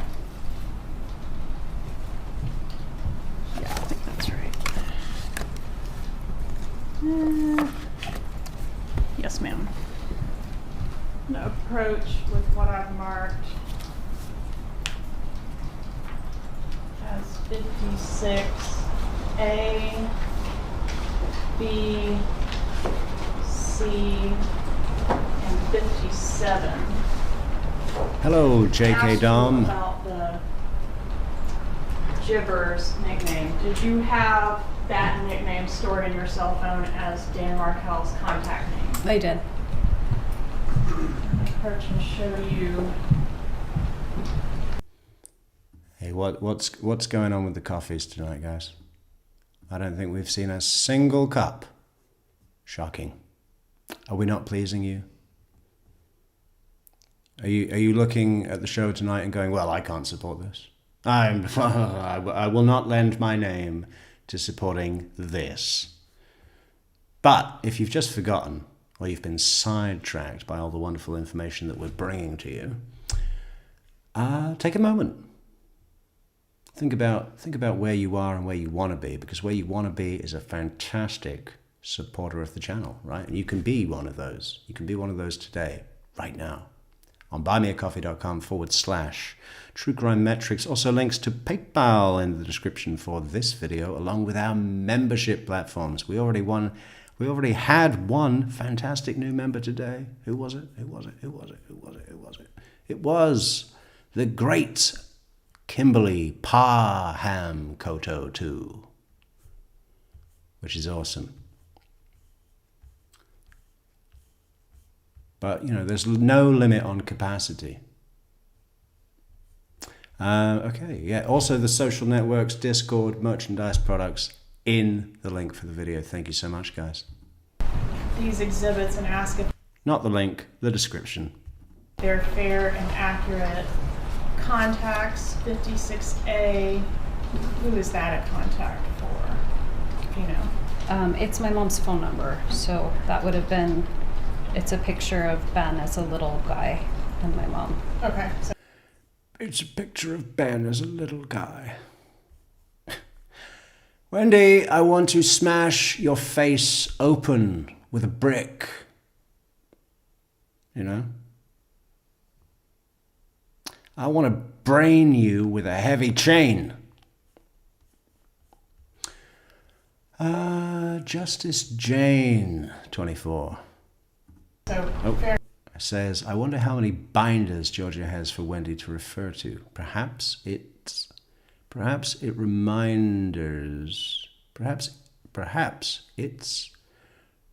reminders of what she has asked her about and what she hasn't. You know, since she has some certain type of immaturity. Well, I mean, I think Georgia's got everything at her fingertips. You know, everything.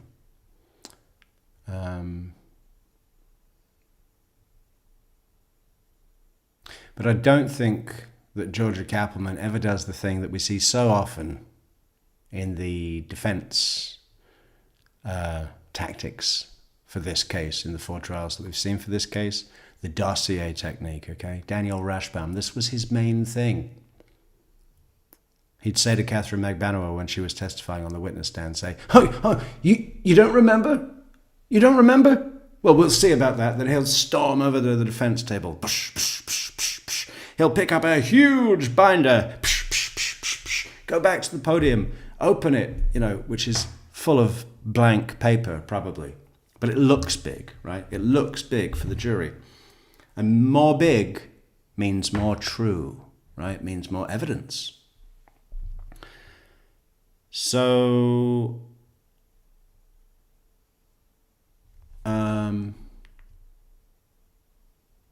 yeah. Georgia Kaplan doesn't do that. All of her binders are full of the most salient of facts money can buy. An accurate contact Yes. from your phone for mom at that time. Yes. Okay, and then 56B, That's my dad. and that's his phone number. It is. Okay, 56C, That's my brother.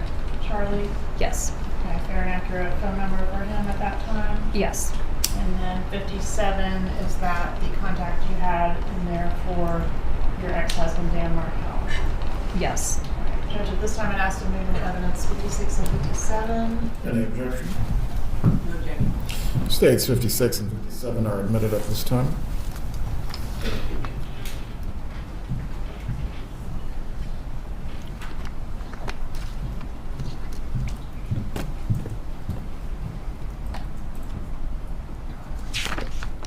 Did you ever refer to your ex-husband, Dan Markel, as an emotional terrorist?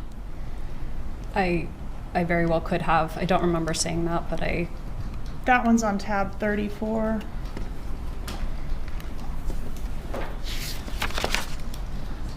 I'm so sorry. Is that? Yes, I believe it is 34. it is. I see it. I said it in December of 2013. Approximately 7 months before his murder.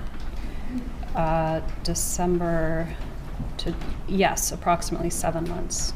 And tab 35, in June of 2014, did you say of your ex-husband, I hate him so?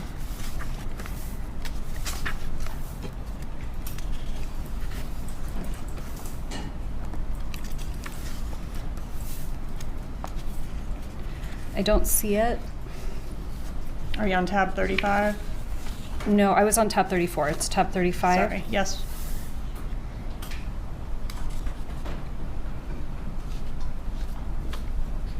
I did write that. And that was approximately 3 weeks before Mr. Markel was murdered, correct? Yes. Okay. Lost my clicker.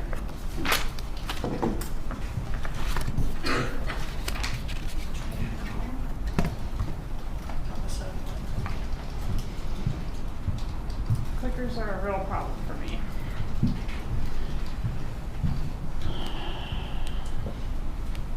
All right, next I want to ask you about Mr. Markel's response to your petition to relocate. Is it fair to say he was adamantly opposed to that motion? Yes. All right, and you all fought over things large, of course, but also very small, like in this pleading, a tennis racket is mentioned, right? Yes. And, oh, jumped ahead on us. Okay, let's go back. In Mr. Markel's response, and for court and counsel, this is page 82 of Exhibit 60, he indicates, the husband affirmatively alleges that the wife helped herself to non-marital assets, including money and stocks owned prior to marriage, as well as numerous personal non-marital belongings of the husband, such as luggage, bicycle, tennis racket, and family heirlooms. Did you take those things when you vacated the property? I did remember taking his tennis racket by accident, and I returned that, but otherwise I didn't take his belongings. Did you strategize to leave him in a way that would cause or inflict maximum damage upon him? No, Is that something your mom ever said? I don't To your remember that. knowledge? Did you discuss with your mom how and when you would leave your marriage? I did.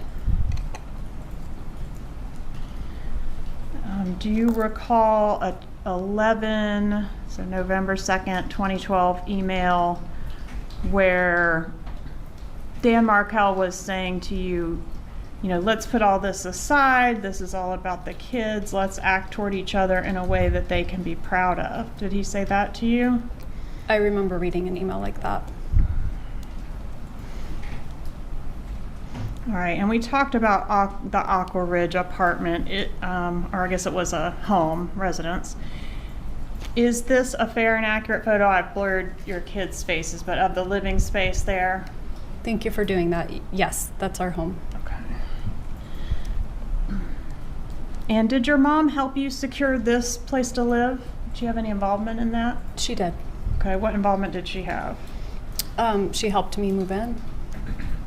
Okay, did she help you locate the place to live? I think at so. all? Okay. Did she come up and look at places with you as well? We did. Okay. Did Dan Markel threaten you in the pleadings with federal kidnapping charges? He did. And that was associated with the way he claimed that you left the marriage? Yes. Okay. And he says you took the kids and did not tell him where they were for several, I think I've seen days and weeks. Is that true? It's true that he said that. It's not true that that's what happened. What was his position on your motion to relocate? We did talk about it before I filed it, and he was amenable to figuring it out. But once I filed it, he was against it. Okay. Did he allege in his response that the sole stated reason that you wanted to relocate was to be closer to your parents? He did say that in his response. Right. And is that the response that your mom referred to as his 23-page rant? Probably. She had a lot of thoughts about that particular filing, didn't she? Yes. Okay. And she laid those out in an email to you. I know you remember. That's the whole your non-negotiable is relocation. Yes. Do you recall having 2 long mediations to try to resolve your divorce without a trial? Yes. And were those mediations successful? They were not. Was Mr. Markel seeking to depose your mother as part of the divorce proceedings? I don't remember that. What about your brother Charlie? Did he care about whether you moved to South Florida or not? I think so. I mean, I think he would have liked for me to be closer to him and have the kids closer to him. Would it have been okay with him if you had made a decision to stay in Tallahassee? I would have imagined so, yes. And after the relocation motion was denied, you were kind of like, well, maybe I have to stay in Tallahassee. Wasn't there at least a moment of that for you? I mean, it wasn't maybe, that was the court's decision, and I respect the court's decision, and I would make the best of it. What about Charlie? Was he outraged by the court's decision? I honestly don't remember him being outraged. Yeah, I did respect the court's decision, 100%. The court basically said, as long as this man is alive, he has parental rights, paternal rights. So we abided within the court's decision. We had him murdered, so he had no more rights. I mean, what more do you want? Work within the system, people. But to your mom, it was a big deal. My mom was really upset. Yeah. It was described by your mom in several places as like a life and death proposition. Do you agree with that? I think my mom thought my life in Tallahassee wasn't good. I'm remembering abuse. This is my face when I have to remember all of the abuse. Do you see how I only suggest towards the answer? Because of the trauma? I've actually repressed. My therapist told me not to read anything ever again. And I'm remembering abuse. Should we look at it again? Should we look at it again? Practiced in the mirror. Yeah. It was described by your mom in several places as like a life and death proposition. Do you agree with that? I think my mom thought my life in Tallahassee wasn't good. Yeah, my nervous blinking and stumbling over my words to try and frame the abuse that I suffered and endured all those years under the lash of Professor Markel, who used religion to control me. You know, citing the Torah every morning. Paragraph 81. You will obey your husband. Your husband is the same as Abraham. Kneel and obey.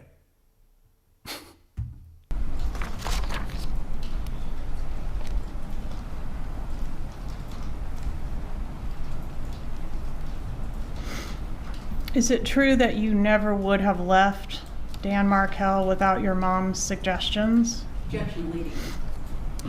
Overruled. She may answer the question based on her own knowledge. I would have left Danny regardless of anyone else's input. I was very unhappy. Did you ever write that you would have never left him without your mom's suggestions? I don't remember saying that. Please refer to tab 41 and see if it refreshes your memory.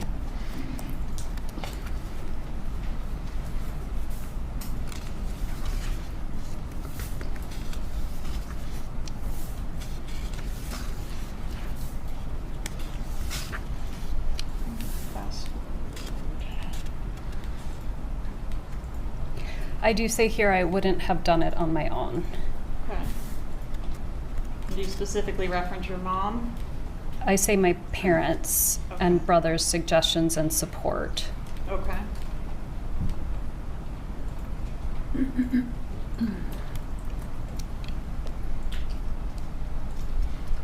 I think I just got off the phone with Zach at SEI. Obviously, I pretended to be you. Oh, yeah. Obviously, this was all set up on a false pretense. Obviously, I lied my way in to obtain information. Obviously, this was a scheme. You know why it's obvious? Because I did it. Obviously, I pretended to be you. He was in fact able to tell me that on November 8th, 2010, when Danny asked us to forward him your account so he could control and invest it in your mutual account with Schwab, it had $46,345.11 in it. Again, horribly written. The balance was $46,345.11, not he could control and invest in your mutual account with Schwab. It had number in it. Horrible. The balance was. Then the variable. Dick. because I wasn't happy, but part of me thought maybe I would just stay until the kids grew up.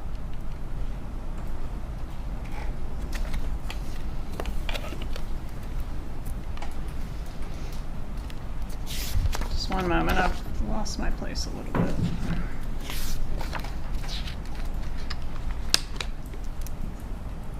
All right, I think you already testified you did not offer your mom your divorce petition to edit. Is that your testimony? Sorry, Did you What's the send your question? divorce petition to your mother to assist you in editing it? I don't remember doing it. Okay, and did your mom also pretend to be you to Mercer University to help you complete your divorce affidavit? I have no memory of that. Got a little pop out here of this email from your mom. Obviously, I pretended to be I have no memory of that. Yeah, because you were drunk and at an orgy. you contacting these financial institutions. Is that something that she would normally do on your behalf? Pose as you? I had very little understanding or involvement of my financial situation, and so that might have been an account that my dad had created for me or that had like co-signatory authority, so that's possible. Okay. And here, did you forward a letter?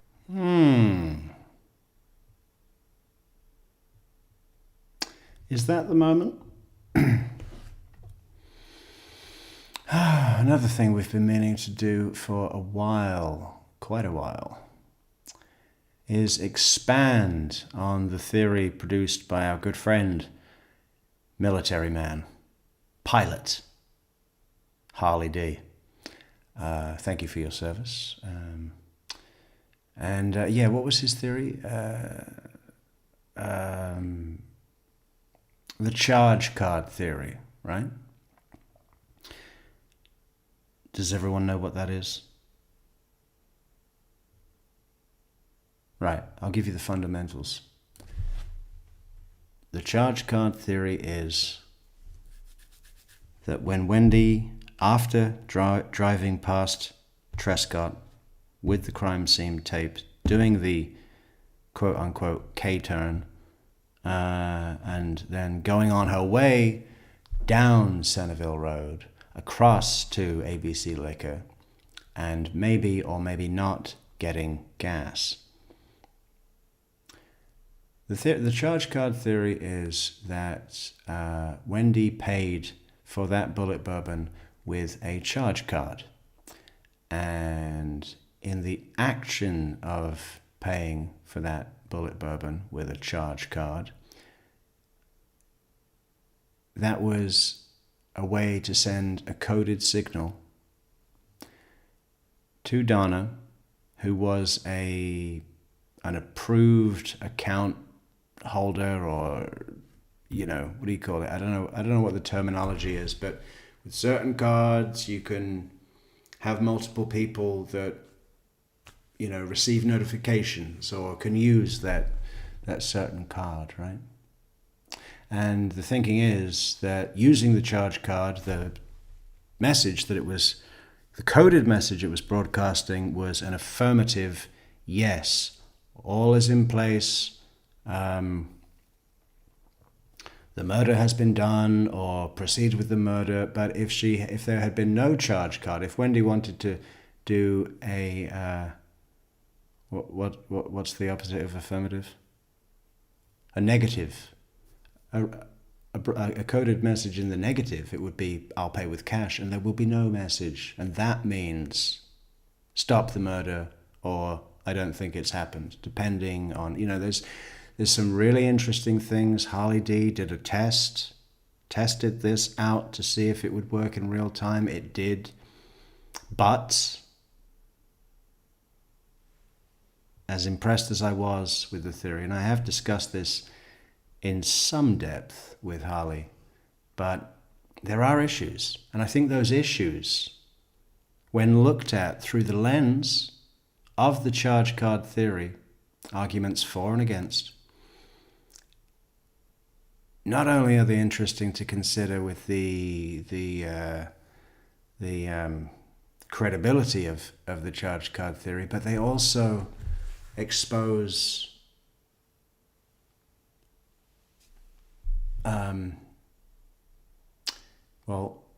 raise an issue to other elements where people have formed opinions based on nothing but assumption. based on the fact that many people have formed the same opinion without evidence because of assumption. And the environment that that has created, with everyone believing something based on nothing, makes it feel real. Which is why there's still so many people believing in things that are horse shit. So it might be worthwhile. I think we should do it. Let me take another note. What do we write down here? We've got 2 notes. One is Kiwi believes Wendi can feel. Prove wrong, ASAP. The other one is mixed green alien needs proof of beach. Should be proof of no beach. What are we writing down now? Charge card.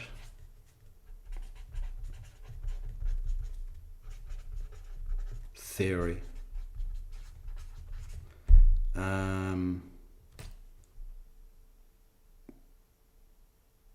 Expands on other areas. And it does. It does. It raises questions. The types of questions that come up when you're looking at the charge card theory and you're thinking, okay, if this was a decision, if this was made, what about this? How would they have known this? You know,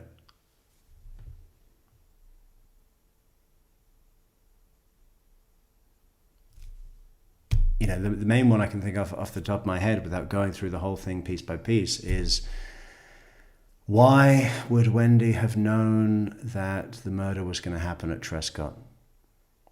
And you know what people have said to me when I've raised that to them? And you know what they provide as fucking evidence? They give me his address. They give me his fucking address. Not one single person. Not Luis Rivera, who told all. Not Katie McBanower, who told mostly all, eventually. Not, who else would have been a potential? No wiretap, no email, nothing at all supports the idea that the killers were instructed to kill Professor Markel at his home address. And then you go, actually, there is evidence to suggest that they were not told that. Because if they were told that, why would they follow him from his address to Creative Daycare, Creative Play School, whatever it was, where the boys went to school, then over to Premier Gym, Premier Fitness, where there are obviously fucking cameras? They're going to follow him all around town from his home and then eventually to his home. Just wait at his house or kill him when you see him in the morning. I mean, oh, he had the boys with him. Luis Rivera doesn't want to kill him with the boys. All right. Well, he's going to come back. No one has said anything about that. No, there's been no evidence to show that the killers were instructed to kill him at the house. And people will say to me now, well, then why was Wendi going there in the first place? Well, personally, and I don't want to get too deep into this right now, we're doing this show, this is for another show. I feel like she was just going, I don't think she expected like, oh, well, I'll go and check if the cops have already found the body. And don't, please. If anyone comes to me and says, I think Wendi wanted to find the body herself, I'm going to block you, okay? I can no longer entertain stuff like that. Letter, it was written on, or sent to you on December 19th of 2013 from Dan Markel, where he was kind of wanting you back and making a lot of concessions. I'll stop coming home late, etc. Do you recall that I do. long email? Did you forward that to your mother? I very well may have. And do you recall she replied with sort of a paragraph by paragraph breakdown of that, Dan Markell email? So I see that here. I mean, I certainly didn't remember, but I see that there's a response here. Okay. I think. Yeah, I know this one as well, mixed screen alien. Hang on, I need to put this cell phone on charge because we're gonna lose power.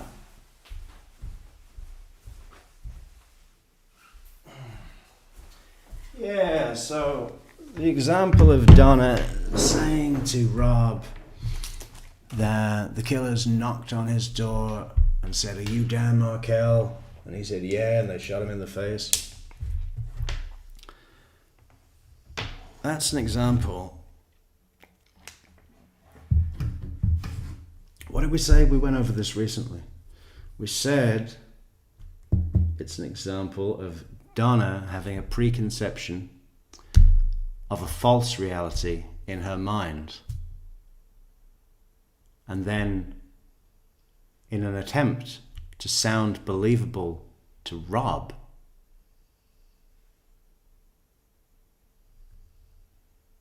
based it on that false reality that Donna had in her mind. Right? And the reason that Donna's, Rob instantly said, "What?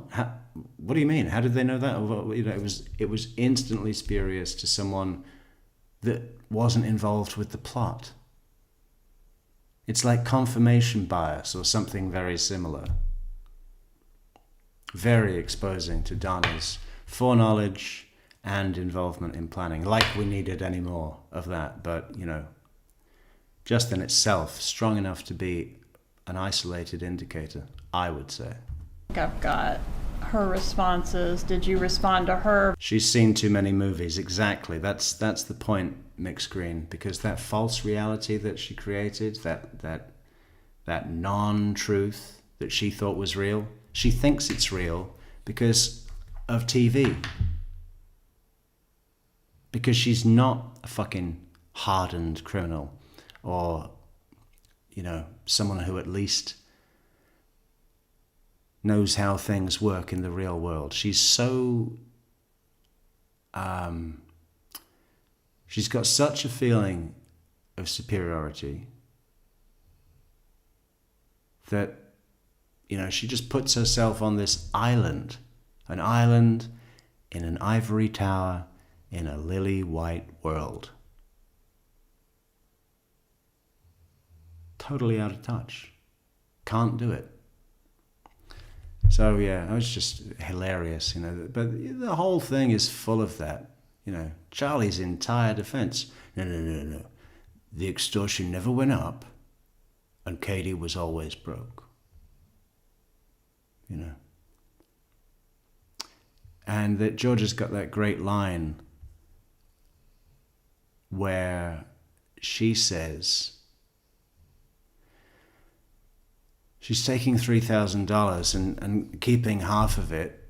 She could have taken your $3,000 and still been broke because $3,000 or half of $3,000 doesn't do much when you're living in Miami with 2 kids to feed.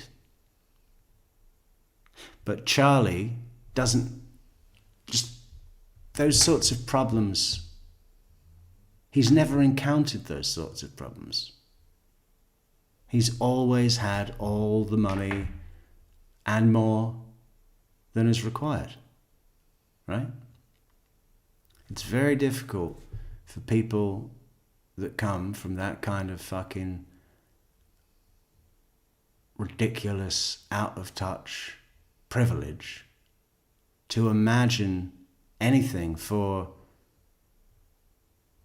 people that live in the real world. People lower down the fucking chain, right? They don't know. They don't know at all.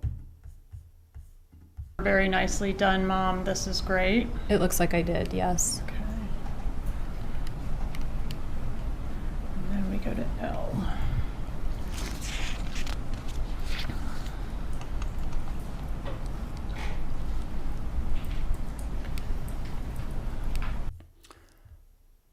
Oh, well, we would be privy to those. Well, oh, you're saying pre-bump, okay. No, I think in terms of the actual planning, you know,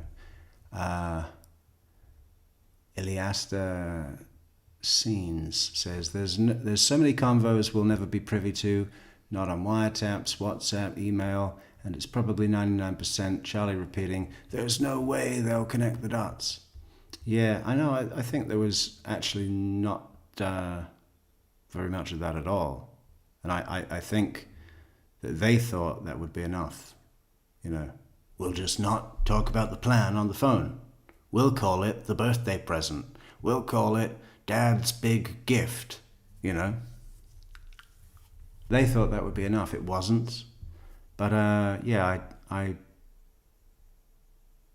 I don't believe. I mean, there's no way to ever know for sure because none of it was recorded. But you know, I think they tried to be careful and creative with discussing anything to do with this by telecommunications, and but we'll never know. They thought that would be enough. It wasn't. Hey, Mr. Pinto Peabody, how you doing, Mrs. Sally? I sent you not an email, a Discord message, but we can talk about that later. In her responses, I guess they've got a joint email, so how do we know it's Mom and not Dad? Do we? I don't. Does Dad send responses like these? This is all the response. Would Harvey detail like that in a response? No, but it could be that my dad and mom were talking and that she was the scribe, right? That they were, that it reflects both of their thoughts and that my mom's the one writing it. And many of the emails are signed Mom and Dad, or they reference Dad and I feel this way. Was it common for your mom to express for the two of them a certain position? Yes.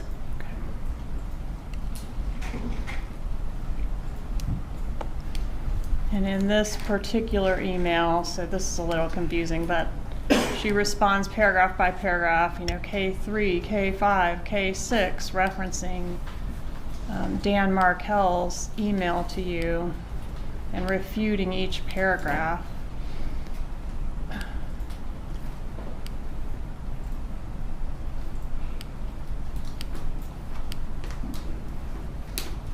And she felt that his position was outrageous, right?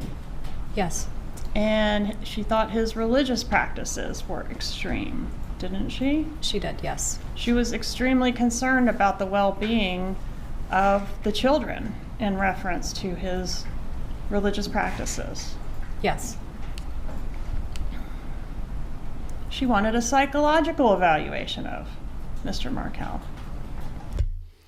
Yeah, he would sit the boys down every Saturday and force them to watch Munich. Is it called Munich? Is it just called Munich? You know what I'm talking about. Over and over every Saturday, we're watching Munich again. You need to be prepared. Yes. He didn't need a psychological evaluation. Fucking A, bro. I'm gonna fucking fuck up where the Honestly, fuck I you don't fucking with me. remember. Was he an extremely... Boom! We got our first coffee of the night. I don't think we've ever gone that long without a cup. But we, who was that? Where is our pop-ups? We need those pop-ups. We'll want there it is. Now slide it over there. Yeah. The next coffee is going to have a pop-up. But for now, who was that? It was the late, great... imagine if it said Ruth Markel. Ruth Markel just sent you 500 cups. It's from Pinto. Hello. Need a good cup of Joe, maybe 11 suit. So, well, that's mighty kind of you, Pinto. Many thanks. Many thanks, Pinto. Very, very nice. Everybody, support the channel on buymeacoffee.com/true crime. I'm making you have to guess the rest. It's true crime something. buymeacoffee.com/true crime something. Intelligent, accomplished law professor. Yes. Is that true, KSN 3137? Wendi now goes by Jill Estrada. Even the boys have Estrada name on their soccer jerseys. Jill Estrada. Hey, I wonder what an anagram for that is. Can you spell out Satan is Lord by rearranging the letters of Jill Estrada? S-A-T-A. Well, close. We need an N. We need an N and an O. Huh. Yeah, the whole Jill Estrada thing, you know. People, when the fucking house in Austin went up for rental or sale or whatever, people were like, oh, she's panicking, she must be getting ready to flee. Oh, it's like kindergarten sometimes, really. No. And then Jill, she's changed her name. She's trying to disguise her identity. No. All of that is considered hedge betting, defense line strategy creation. Okay?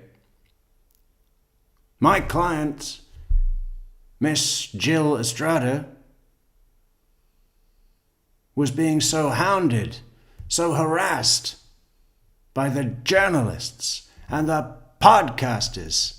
They were coming to her house. She feared for her own and her children's safety. She was forced out of her home and had to leave also her job. Victim of a corrupt, one-side media. Same with the name change. She had to go into hiding because of the harassment and the hounding. You know, there's a way to make both of those things play beautifully for a jury. No one talks about this but me.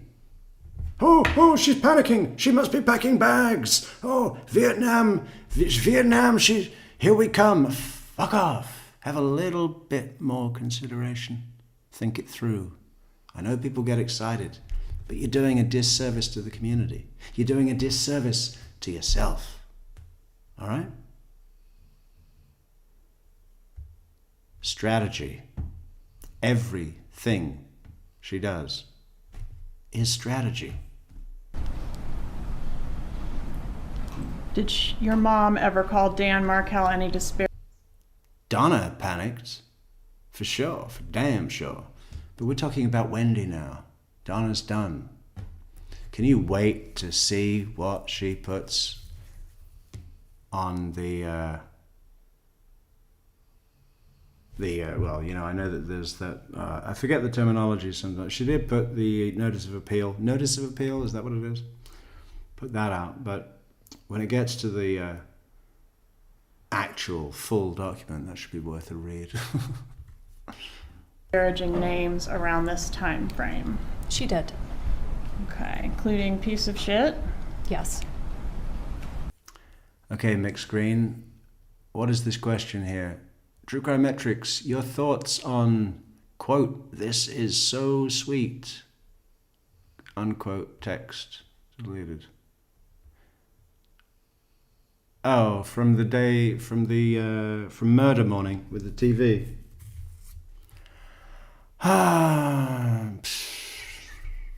Well, remind me, it was Charlie to Wendi or the other way around?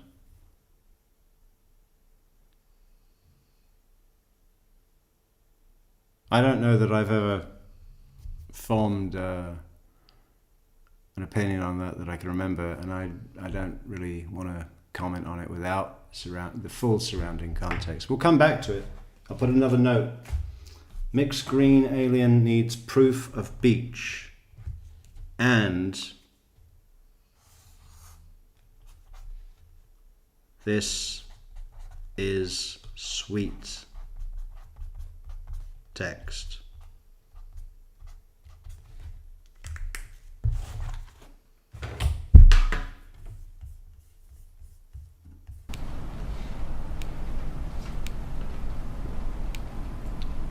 Asshole? Yes.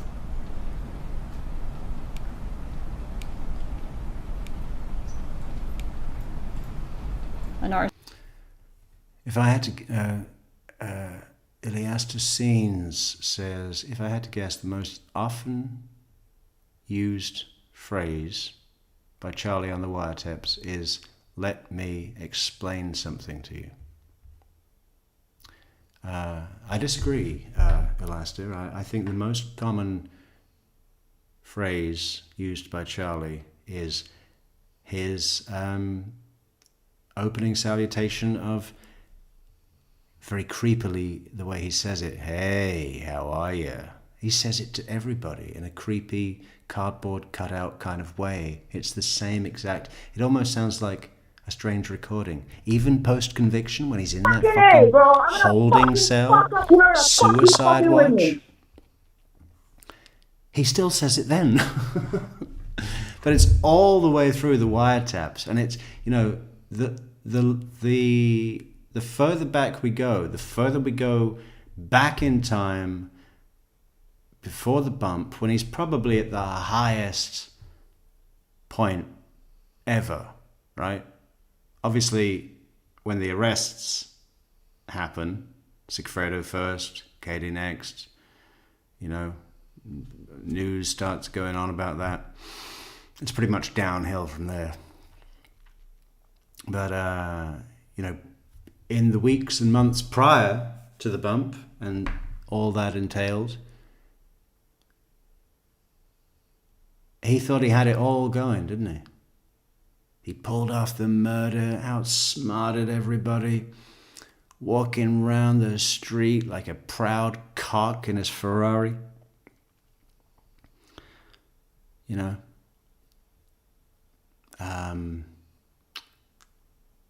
He's got his insider trading stock shares going on. He's buying go-karts.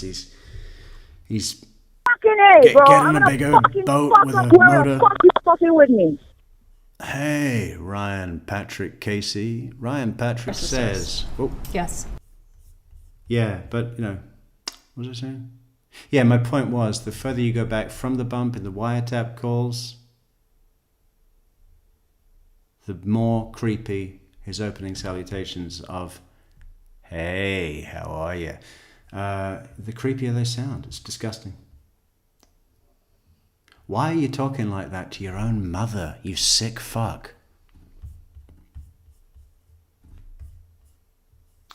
Ryan Patrick likes to buy coffees in batches. Double batches. Thank you so much, Ryan, twice for your 2 cups on buymeacoffee.com/true crime metrics. A bully. Yes.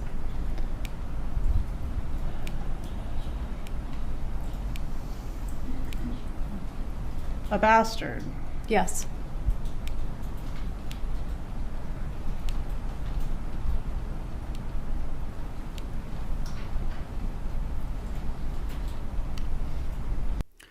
The coffee, it looked like it was in English, Mr. Pinto Peabody, I think. Well, actually, I didn't see the alert. It doesn't, it's just a language thing. And I think it was settings on your app. But it makes no difference to the kind donation. I'm glad that's working for you now, Mr. Pinto, and thank you again. Did your mom help you prepare for your meetings with your divorce lawyer? My mom offered help, but I don't think I needed help preparing for meetings with my divorce lawyer. Who was your divorce lawyer? Kristen Adamson. Your mom, in an email dated January 9th, 2013, indicates that she thinks the job opportunities that you had in South Florida was a major bargaining chip in your divorce. Did you agree with that? Yeah. Seller's bonus. Hey, send some of it our way, will you? Go to buymeacoffee.com. Support the channel there. It's the right thing to do. Seller's bonus says, why does the family treat Wendi with kid gloves? Does she have a secret or is she mental? This is very interesting.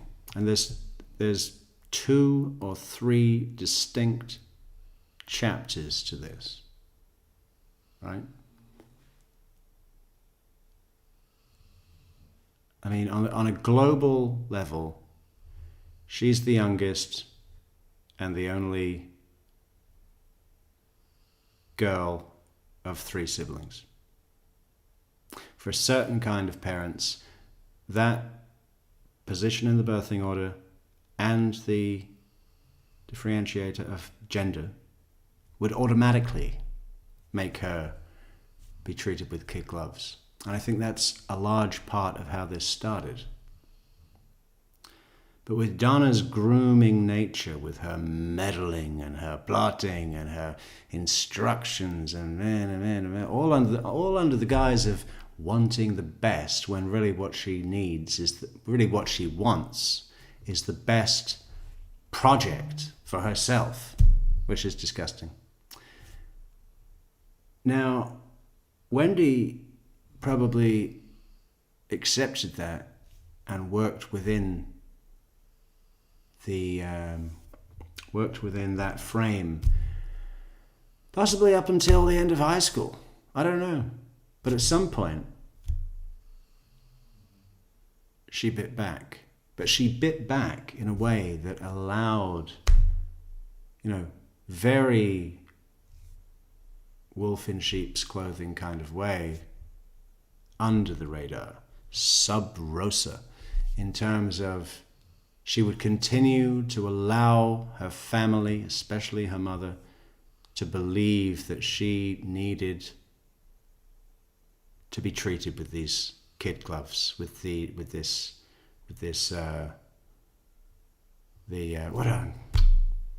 my brain, to be treated as the weak link, the one that needed help, the one that needed support, the one that needed people to do things for her, the one that needed things paid for her. Do we have to be geniuses to see that Wendi's choice to continue to allow her family to continue to believe that she needed the support she benefited from a lot? They did a murder for her because of it, All of that shit about the family being close and blah, blah, blah, blah, blah, blah, blah. None of that was real. Not one bit.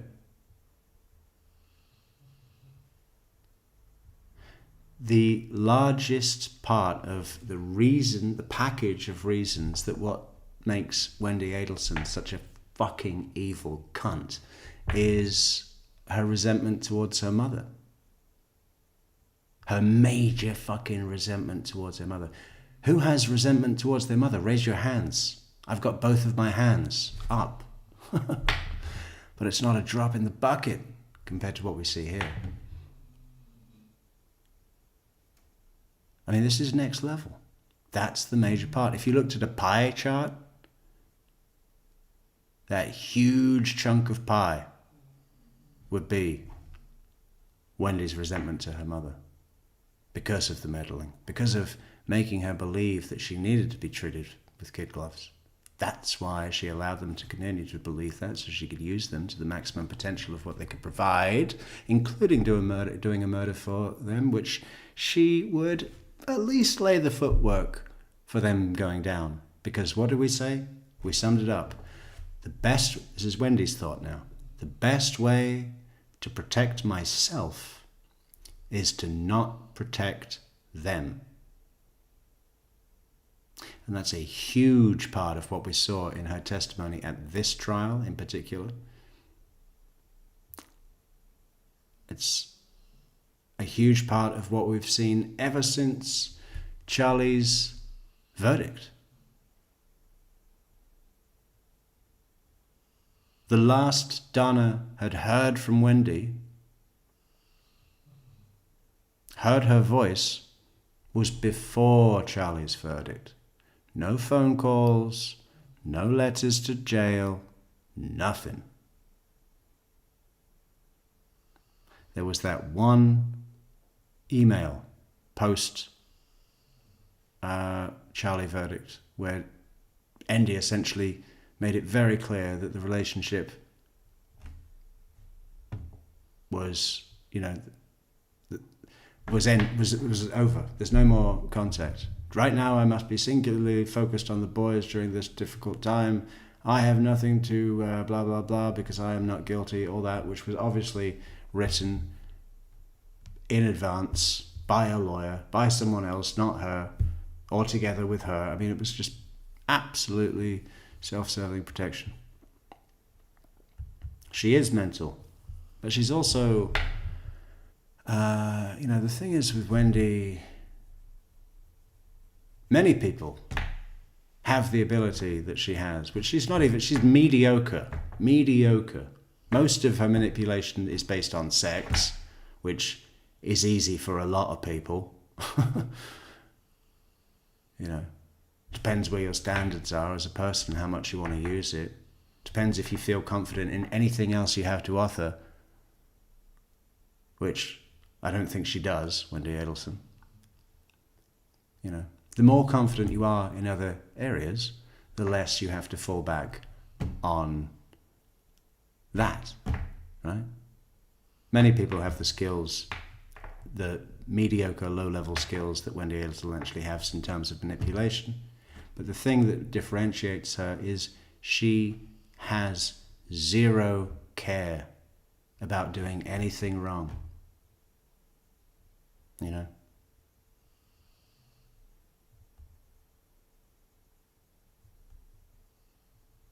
And Luis Rivera, as a contrast, lifelong criminal, drug lord, whatever, jack boy, whatever, at least fucking cut off fingers or cracked people over the head with a fucking metal pole or, some brutal shit, I'm sure. But who would you rather have at your house for dinner? Christmas dinner? Wendi or Lewis? We all like Lewis because we know he's a better person. And he is, Example. I'm not going to kill him in front of the kids. And I think it's accepted that the meaning of that was not only if something went wrong and I killed a child, but also I don't want them to witness their father being shot. That shows levels of empathy that may not be enough for some people when put up against the concept that he's considering these factors while doing an immoral thing of murdering someone he doesn't know for money. But there's not one single thing example produced by Wendi that would show, a grain of sand's worth of empathy compared to what Lewis displayed in that one thing that he said there. Luis Rivera, set him free, set him free, set him free. Did I agree with it at the time? Yes. I don't remember. And she did a lot of work sort of making arguments to that point, didn't she? I believe so. And did you forward your correspondence with your lawyer to your mother? I did. Publishing 64. I'm going to skip to J. She wanted to be kept informed, right? Yes. Hey, Ellis DeSanes, thank you for the couple of coffees. I take it you are Ryan, yeah? Thank you, Ryan. Ellis to Ryan Scenes.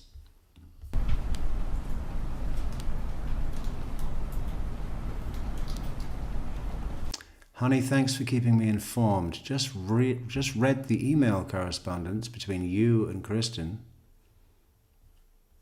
I totally agree with everything Kristen said to you. She is definitely correct in not signing the contract at this time. You need to show the low salary and greater salary difference with the potential for money with the end of year bonuses, which are common with Grossman and Roth, as a reason to relocate.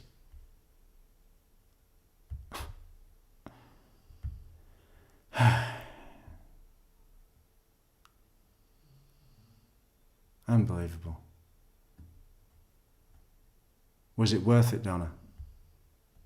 All this fucking quibbling over a little bit of money. It comes up a lot, you know what I mean? It comes up a lot. Money, money, money. We need to reshape that and demonstrate this and make it look like this so that the judge will see this and then you'll get the thing. Money, money, money. You fucking asshole. Look at you now, Donna. Look at you now, Charlie.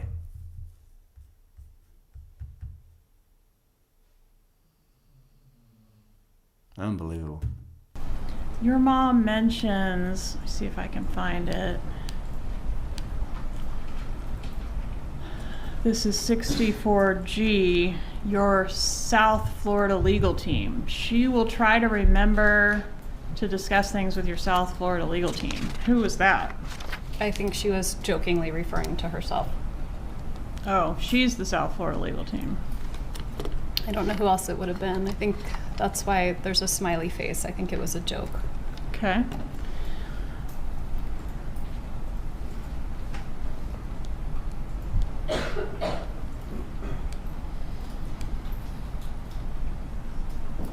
More questions for your upcoming hearing with your attorney.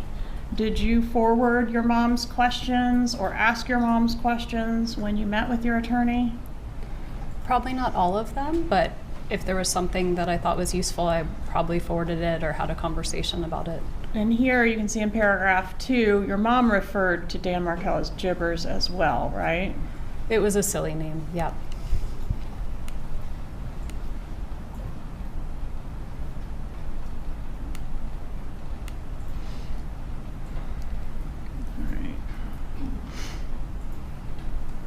Let's go to the order denying your petition to relocate. Was your mom aware that the order was filed? Yes. Okay. And this is language from the order denied with prejudice, meaning you can't re-raise it, right? Right, you can't refile.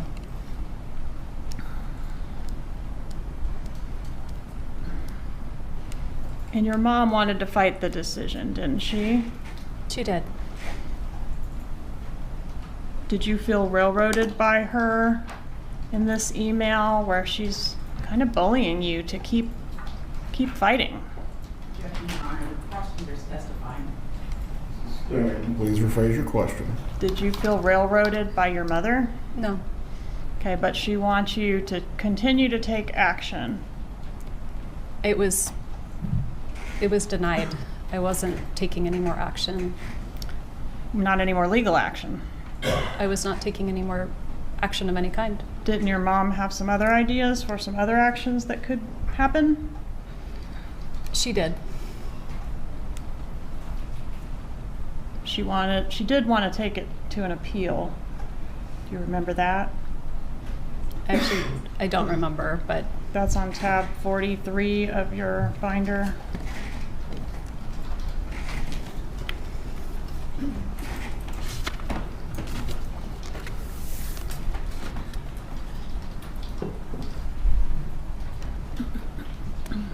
yes, I see.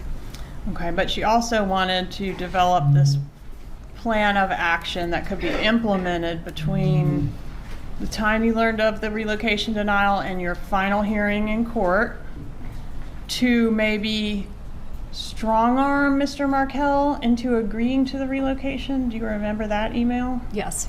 Okay, and she had some ideas for how to do that, right? Yes.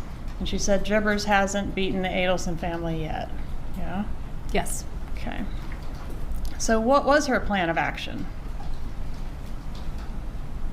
What did she suggest you could do to get Dan Markell to relent and let you take his kids to South Florida? She suggested that I pretend that the boys had become Christian. Is that something you would ever consider doing? No.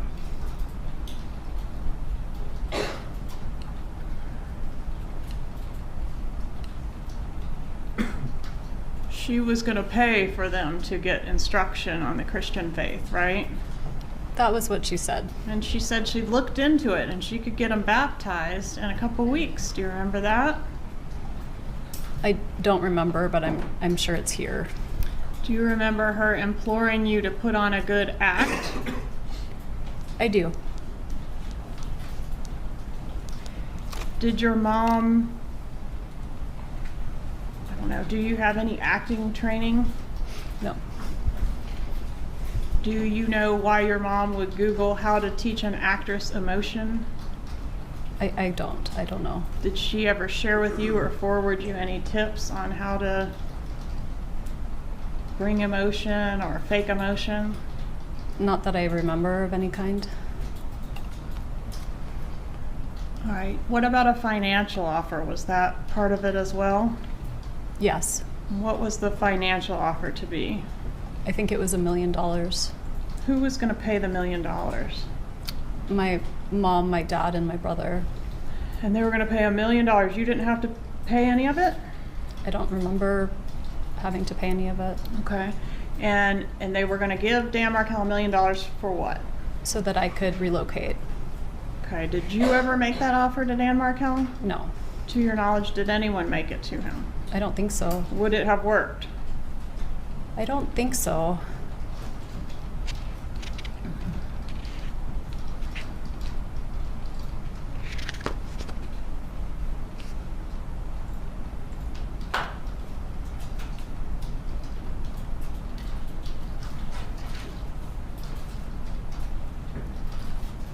It's all about getting control from Dan Markell, right? Yes.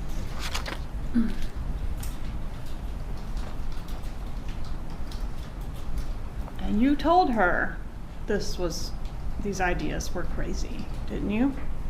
I did. I will not be introducing my children to Christianity. I truly believe it will backfire. Again, Your Honor, the prosecutor's testifying and leading. As the counsel testifying, sustained, please make sure you're asking open-ended questions to the witness. Ms. Kappelman, I'm reading from State's Exhibit 64V, which is in evidence. please proceed. Did you say it would backfire? Yes, those are my words. And what did you mean by backfire? I don't remember, but I can read there below what I was saying. Did it have to do with this will give him ammunition to pursue things in court? I might have meant that at the time. Did your mom respect your decision not to use her suggestions? I mean, she had to have, right? I'm a grown-up.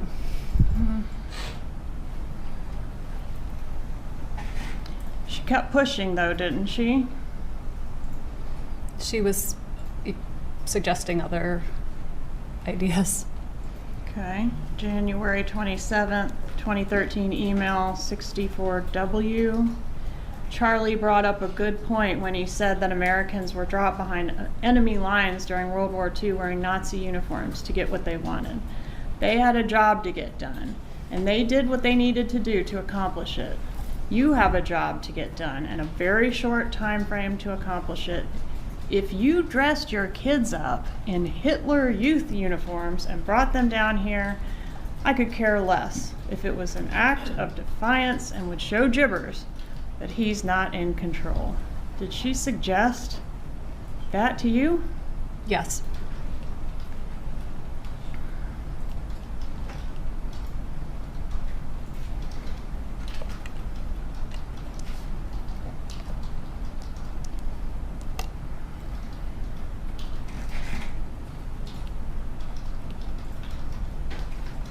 She urged you to rethink your decision not to implement her suggestions, didn't she? Yes. She wanted you to do an act of defiance that will put a scare into this jackass. Why would she want to scare Mr. Markel? So that he would let me relocate, I guess.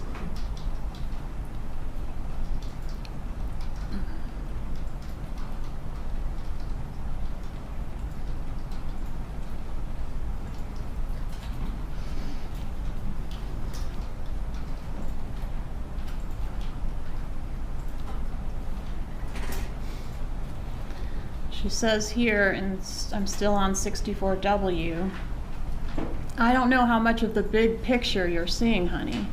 I don't know if you can realize that not only what you can provide for your boy's life, but for your own life, all depends on this change. This is a once-in-a-lifetime opportunity. So she did view this as a very serious matter, right? Yes. And she's sending all of this after the relocation is denied, right? Yes. Everyone has a price. Fight for yourself. Okay, I'm showing you this slide also from Exhibit 64W, which indicates that you were going to go into the $1 million offer as a third. Does that refresh your memory on that deal? I mean, it refreshes my memory, but it's not something I ever considered or thought about doing. So you would not have paid up the No. third of $1 million? No. Yeah. Yeah, I'd get someone else to pay. Like everything else. You know. Yeah, third of $1 million. Why would I pay when my family are rich?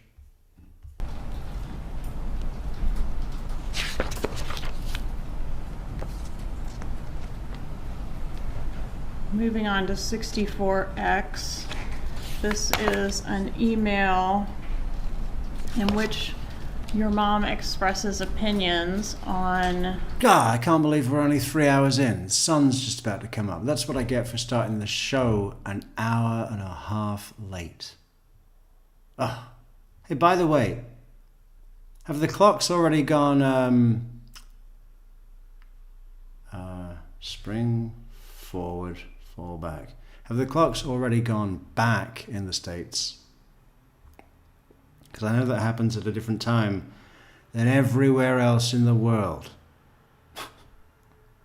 Just like the way you write the date in 6-digit format. Month, day, year.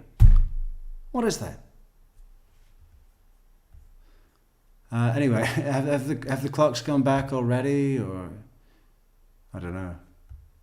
When does that happen here? Soon, I think.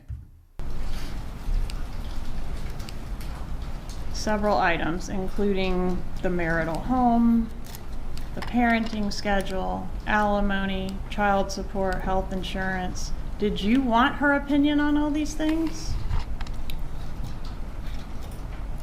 I mean, I don't remember, but I think we always want Jamie Gee, welcome back, Jamie Gee. our parents' opinion on things, even if we don't take it. I'm sorry, Your Honor, I can't hear. Please restate your answer.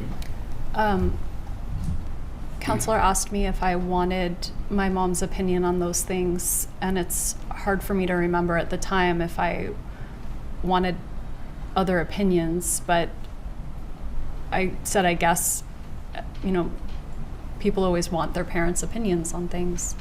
And your mother's opinion was that she wanted you to aggravate your ex-husband, right?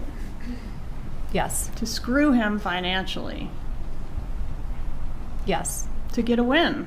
yes. She thought your divorce was something to be won, right? It seems that way.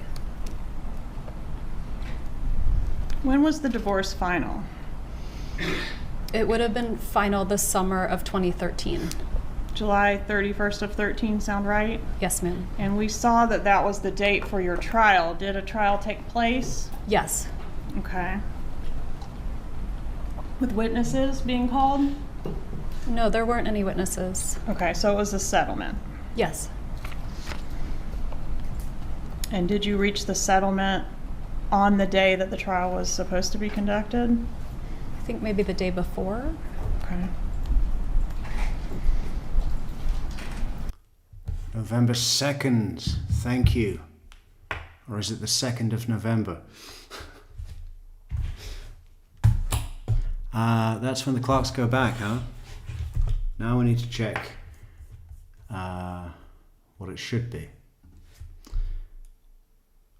When do the clocks go back in a real country? Just kidding, okay? Clocks go back Sunday, October 26th.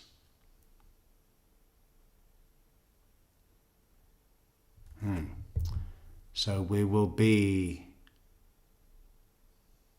Okay, how does that put us closer together for those, 4, 5, 7 days? Or further away? If my clocks go back, it means my midnight will now be 11 p.m., right?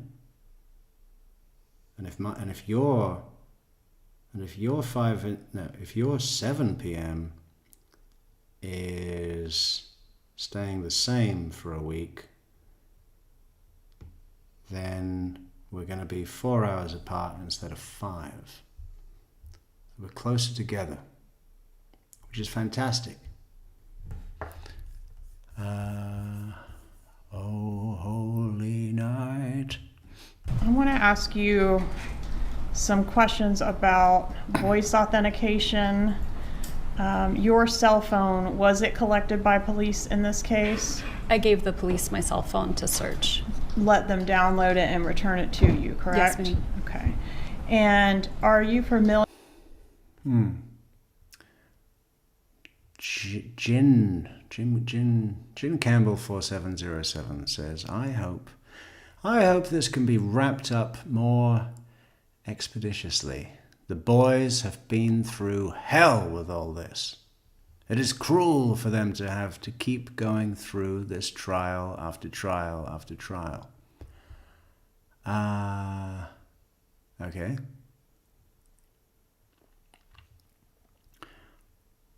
What tells you the boys are going through hell?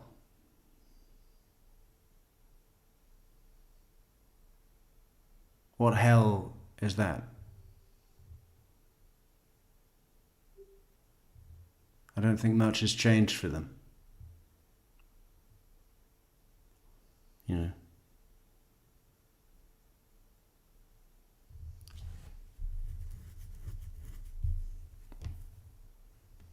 They're overloaded with excess and privilege. their sole influential guardians in life have been Donna Adelson, who raised Charlie Adelson to be the person he became.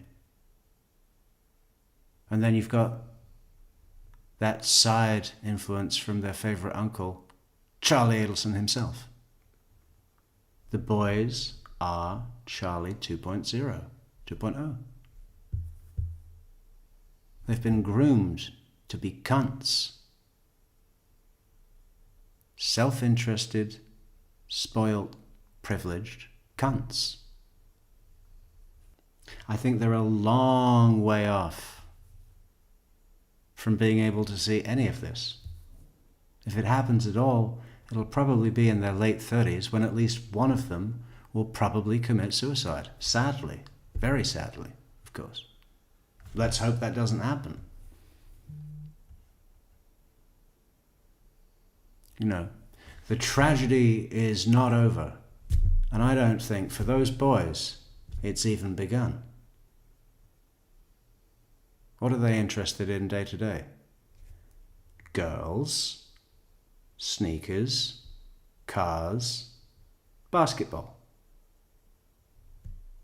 That's it. That's their focus. That's their range. Maybe Xbox, something like that too, right? Xbox? No. What is the order? Girls, cars, sneakers. No. Girls, cars, Xbox, sneakers, basketball. The top 5. Grandma in jail. Give a fuck. You think they're weeping about Donna Adelson? I don't. I think they ended up thinking she was a fucking pain in the ass. They're not, you know, they might have had potential had they not been groomed since they were 2 and 3 years old. Any vestige, any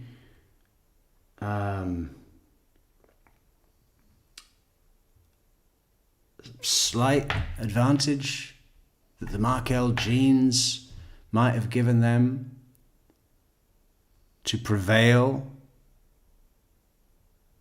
over genetic predisposition to become cunts, that was wiped off the table when the father was murdered and their relationship with their paternal grandparents was blocked. And they were raised by... Look at Mowgli from the Jungle Book. Who did he grow up with? Baloo the bear. And Rafiki. Oh no, that was Lion King. What's the panther called? Bagheera. Look at Simba talking about the Lion King. His father was murdered. And what happened? Exile. Raised by Timon and Pumbaa. You know. And if it hadn't have been for Rafiki, you know, he never would have listened to that cloud that looked a bit like his dad. Until Ben and Lincoln are fortunate enough to meet Rafiki, and fortunate enough for that meeting to happen at almost exactly the same time as they have a cloud vision of Professor Markel saying, "Remember who you are. You have forgotten me, Ben and Lincoln.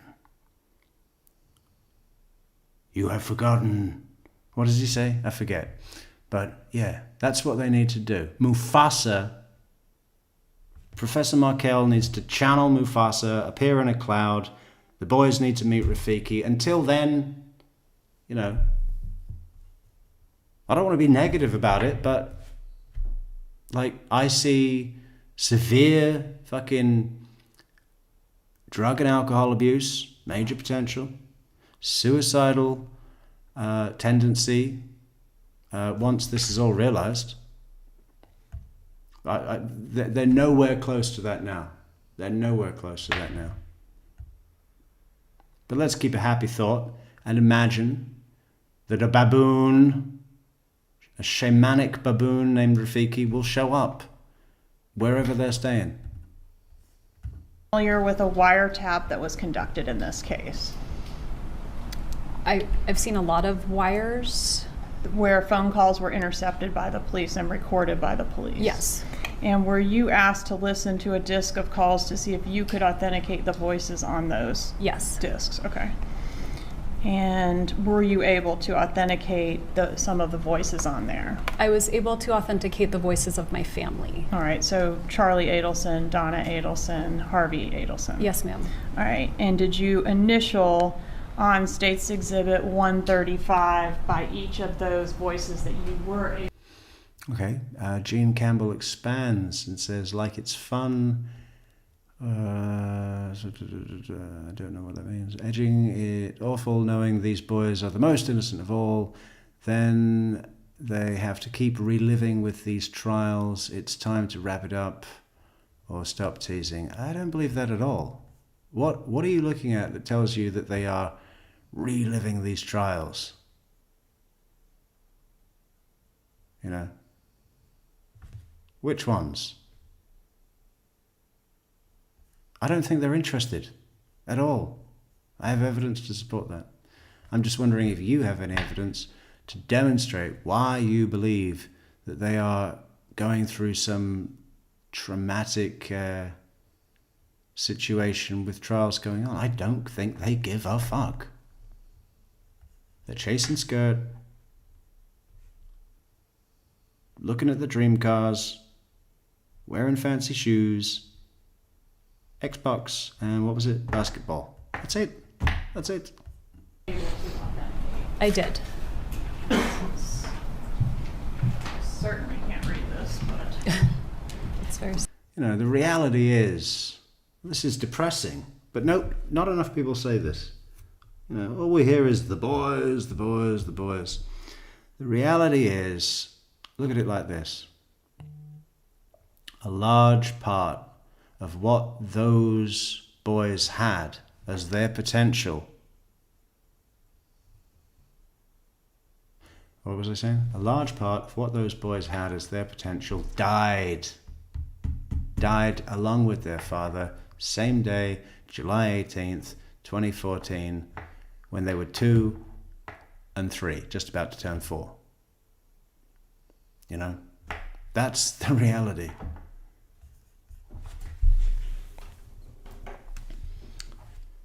And,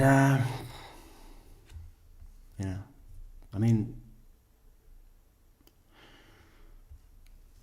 I know people want to cling to this version where all the time they've been growing up, they felt like captives, like something is wrong and that they've been lied to and they suspect and they just don't know and it's just terrible. I mean, no, they've been force-fed excess. Force-fed excess and told you can do no wrong, basically. Just like they did with Charlie, just like they did with Wendi. Who knows what happened with Rob? That was, almost seems like it was Harvey and Donna's prototype child, right? We don't know anything about his upbringing. Not really. I mean, certainly not pre Charlie's birth, which was what, 76?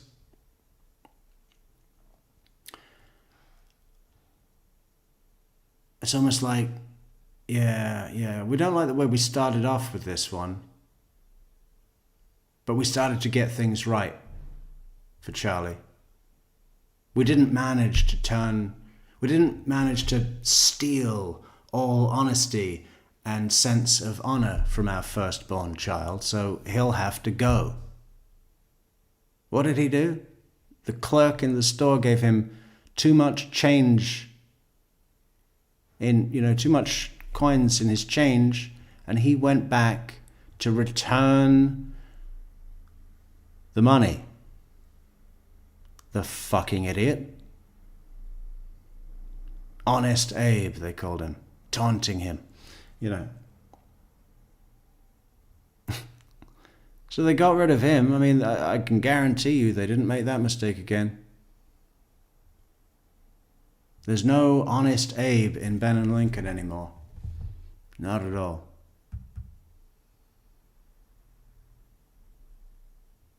Anyway, cheerful thoughts as they are, let's move on.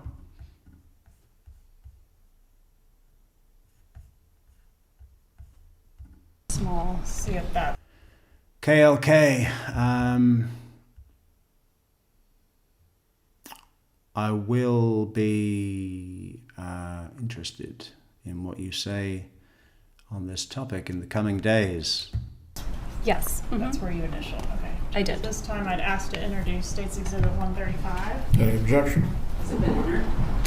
I'm asking if there's an objection No to the objection. defense. States 135 is entered.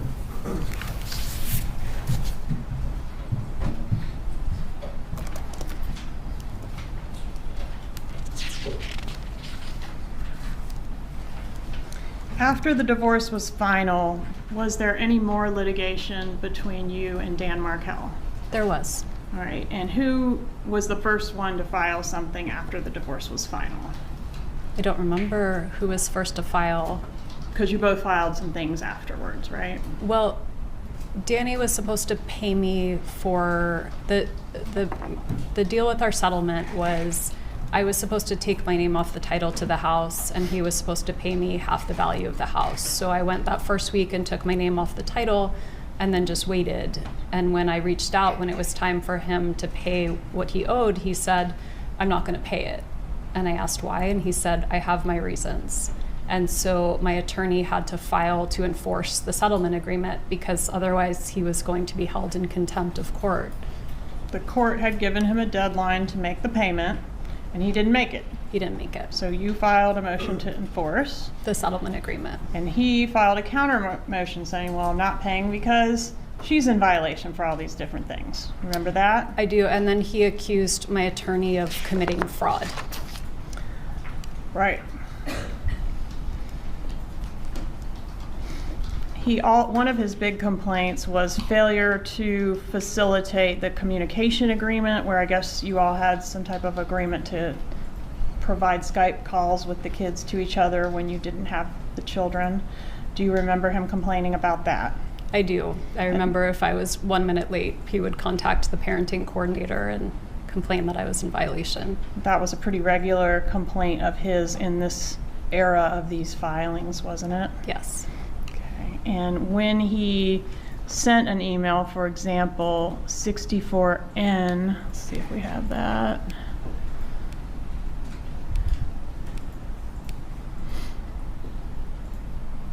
Alleging these sorts of violations and including, quote, accusing you and your mother of making zero efforts to facilitate communication between he and the kids. Did you forward this email to your mother?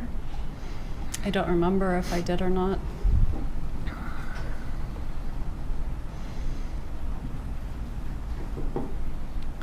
And during this time period, did Dan Markell send you quite a few emails pleading with you to play nice? For example, March 7th of 2013, Wendi, I really regret that things have gotten to the place where they are. Do you think we could try to resolve more issues directly with each other to prevent so much of the unnecessary tension and cost? Things like that. Yes. Okay.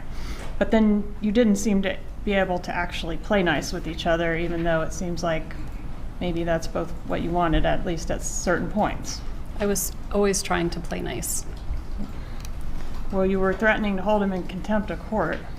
I wasn't threatening to hold him in contempt. That's what my lawyer filed. That's what happens Well, when your lawyer represents you, doesn't she, Mrs. Adelson? She does, but I wasn't threatening him.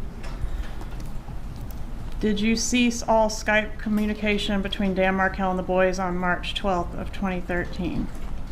I don't remember that, no. Tab 54, please.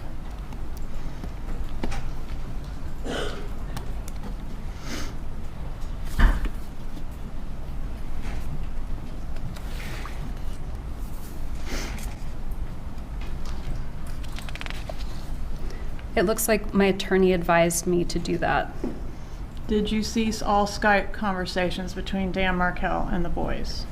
Again, I don't remember. It's been a very long time. But if my attorney advised me to do it, then I probably did it. Okay. And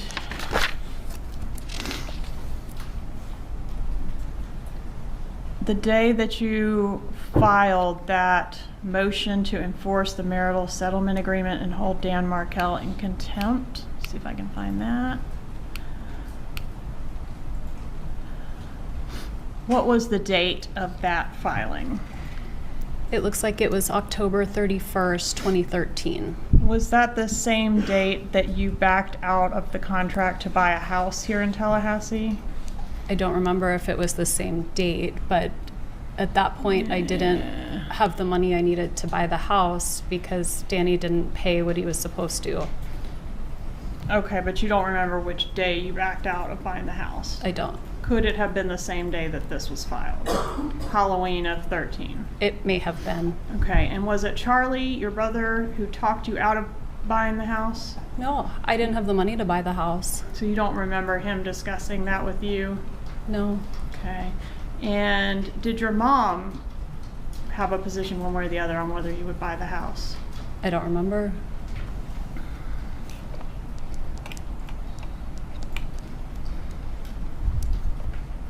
The image that I just had up there, was this image sent to you on October 31st? How did this get onto your cell phone dated October 31st?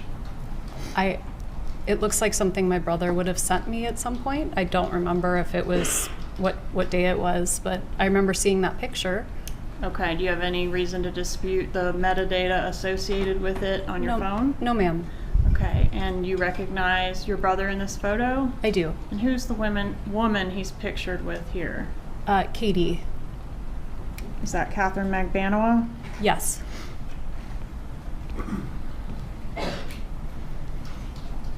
So did your brother at any time send you this picture? Not at any time.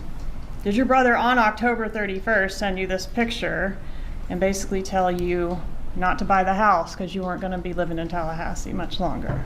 I don't remember him ever telling me not to buy the house or that I wasn't going to be living in Tallahassee. I really wanted to buy that house.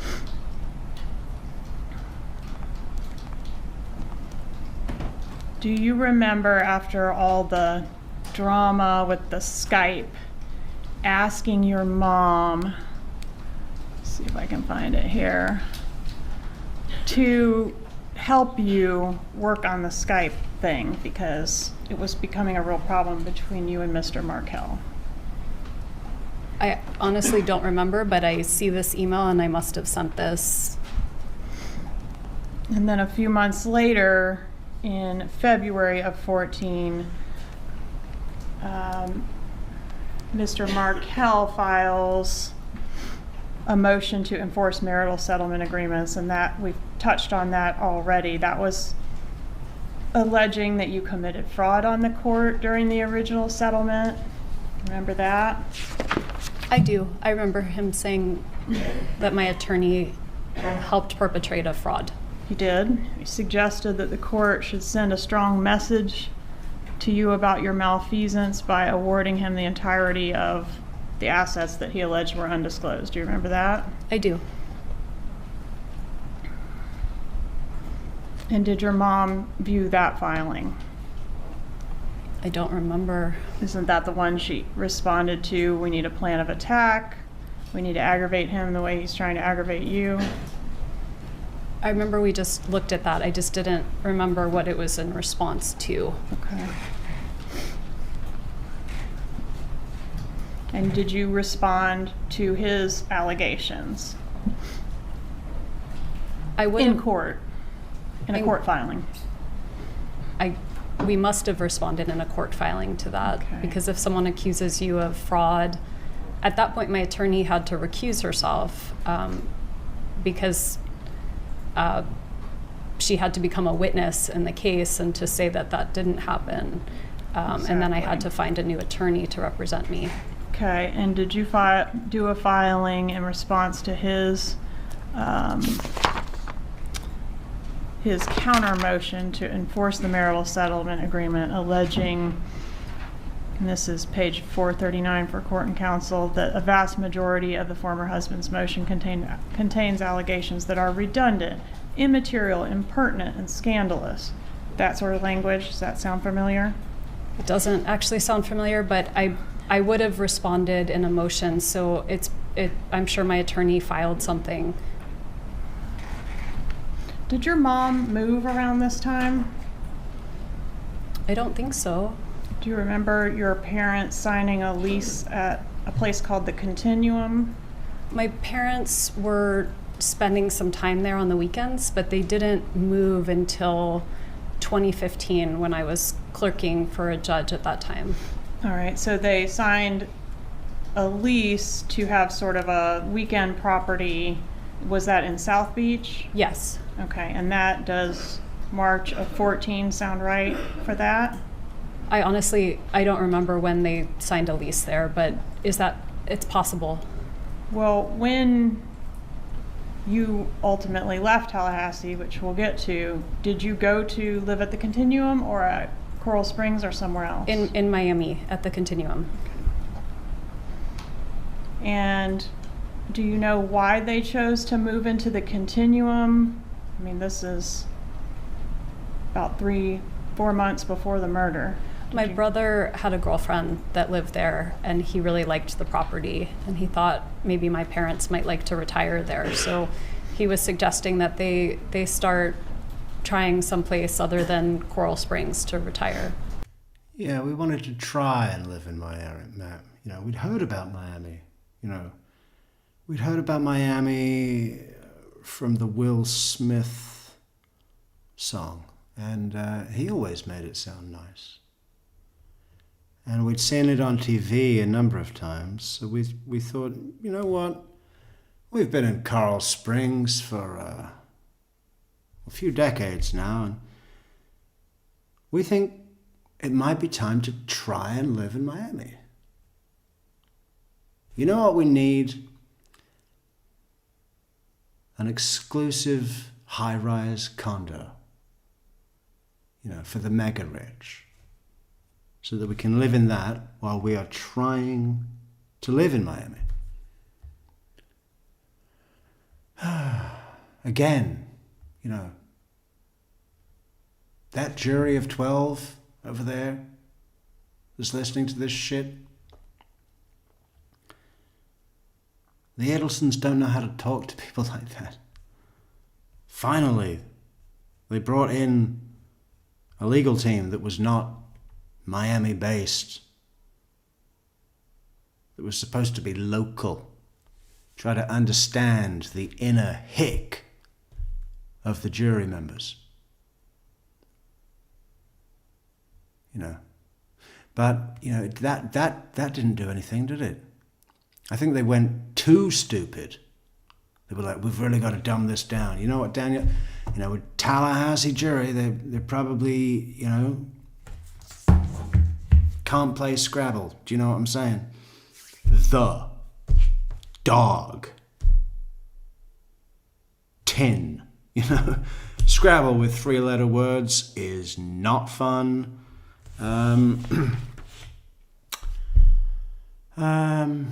What was I saying? Yeah. Daniel Rashpan was always saying, hey, to get this across to a Tallahassee jury, we got to play it for a 5th grade level or a 3rd grade level.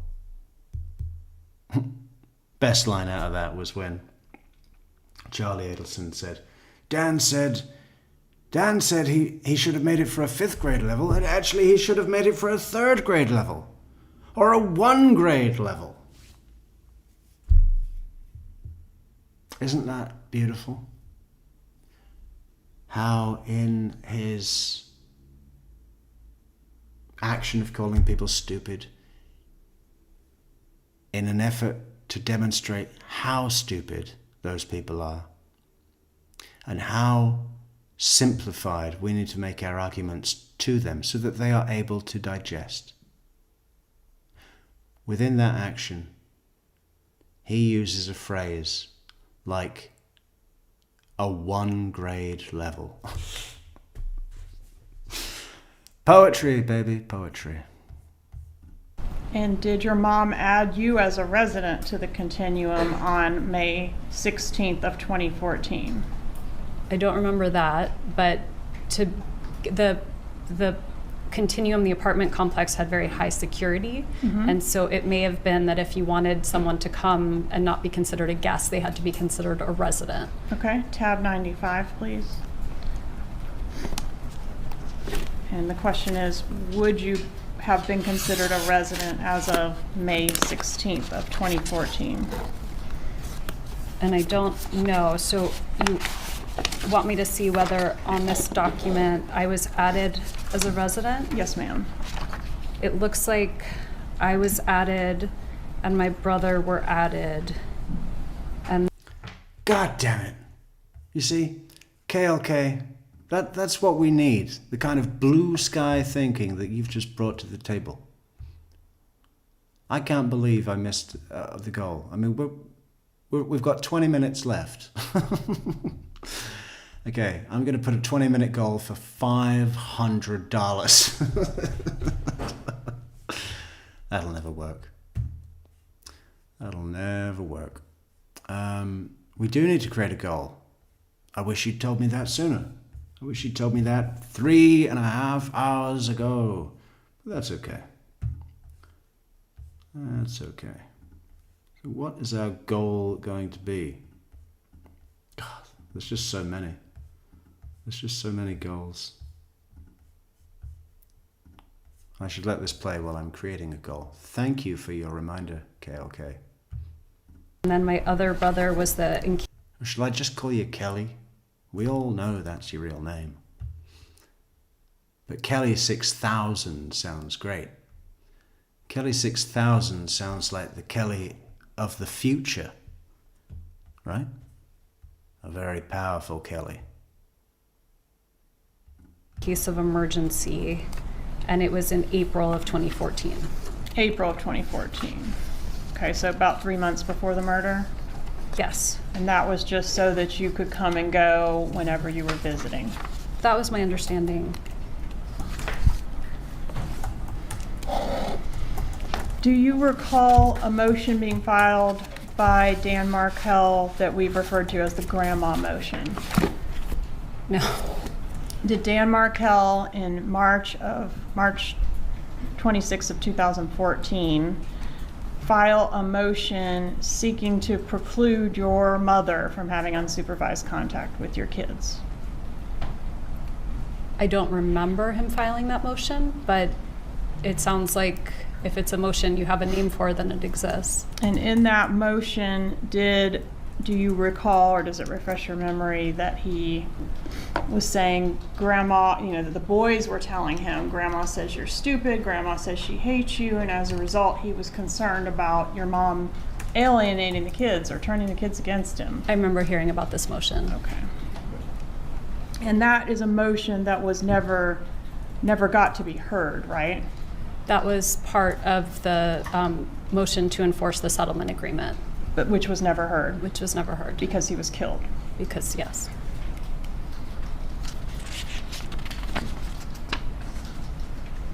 And do you remember why you didn't forward your mom the actual motion that was filed in reference to that? I don't. Okay, guys, I did create a goal. I created a fabulous goal, a very serious goal. How long are we going to be on tonight? The goal is, I don't know, I said, bust up our goal with your super love. I don't know what that means. It means support the fucking channel. And we thank you.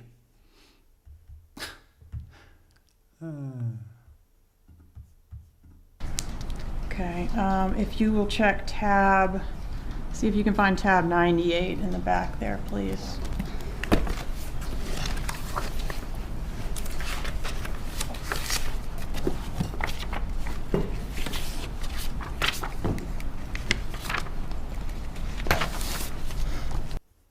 Jury says, in response to Josh Zellman, by the way, I'll say this to however many people are in this damn thing. Zellman is spelt with one L. Okay? It's going to be the most common misspelling ever. Zellman. One L. Just one. Anyway, yeah, Josh Zellman, Jackie Fulford. Jury says, okay, I don't know if you remember, but months ago I was like, they are not going to be good. They're going to be terrible attorneys, I can just tell, and I don't want to be that person, but boy, oh boy, was I right. All credit. Let's give her a trophy of some kind. This one. You've earned that. Yeah, no. I was hoping. We watched Jackie's opening statement the other day. What a pile of shit that was. And I really don't know what was going on in my head when we first watched it live at trial. And I was like, did I think that played well? Was I just being controversial? I don't know. I think I just had such hope that we were finally going to see a defense, an Adelson defense that had some fucking stamina, after Rashbaum. Little did I know that they would be worse than Rashbaum. I didn't know that was possible.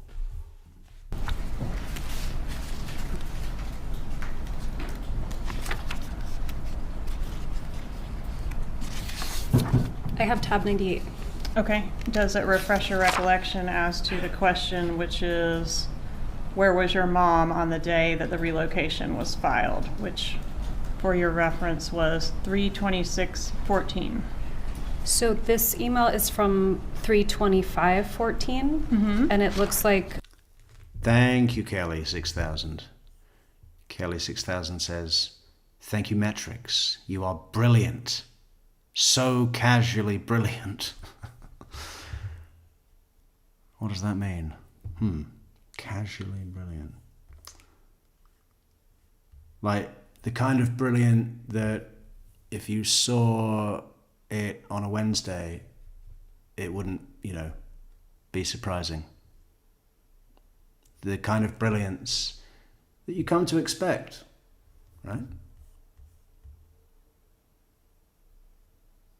Well, thank you, Kelly, and thank you for your support with our super chat gold at the top of the chat. Other people can chat. My parents were coming up. It says coming on Thursday, and this was written Tuesday the 25th, so my guess is that they were coming on Thursday the 27th. And was it their practice to typically stop in Orlando and spend the night on the trip up to Tallahassee? Yeah, humble, low-key, an emotional wreck.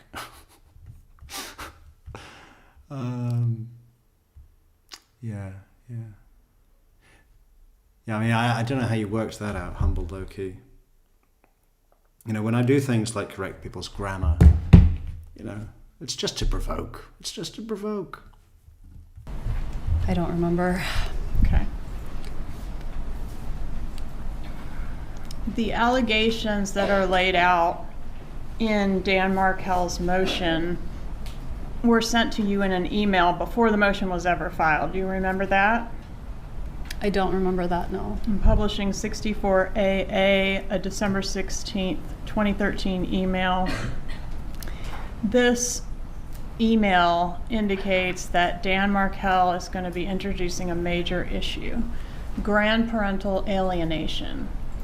This will be part of our ongoing effort to resolve outstanding issues, but basically at the bottom there, Ben announced to me ABBA. What does ABBA mean? It's Abba. It means father in Hebrew. Father.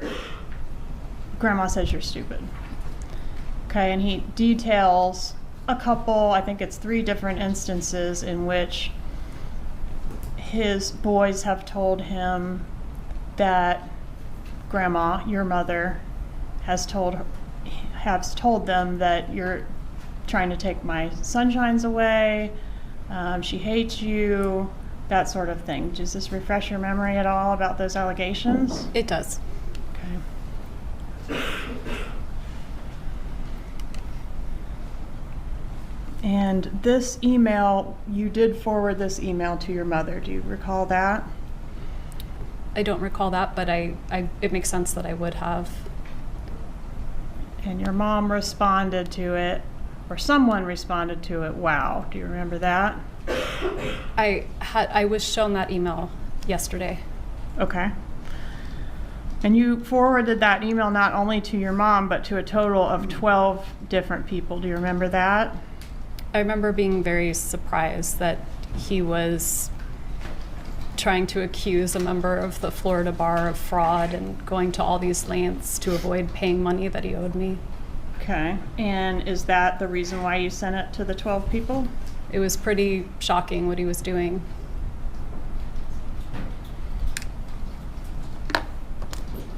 Did your mom respond at all to that allegation regarding her alienating the kids? I don't remember a response other than the one I was shown that said wow, but I don't know if that was my dad responding or my mom responding. But the allegation was in reference to your mom, right? The allegation was in reference to my mom. Okay. And in fact, the next day, because the parenting coordinator was in on the original thread, you forwarded the email a second time to your mom, didn't you, with the parenting coordinator's response. Do you remember that? I don't remember that, but it makes sense that I would have forwarded it. Do you remember just, let's see, a couple months before the death of Dan Markell, saying to a friend of yours, I think her name is Jane, does that sound familiar? I had a friend named Jane. Telling Jane, quote, Danny is a monster? All of these questions are leading, Your Honor. Overrule, the witness may testify based on her memory. I don't remember telling Jane that I thought Danny was a monster. Okay, was Jane one of the people you forwarded the email to? Dan's email? I don't remember. Okay. But it was the same day that you called him a monster. Do you remember that? I don't.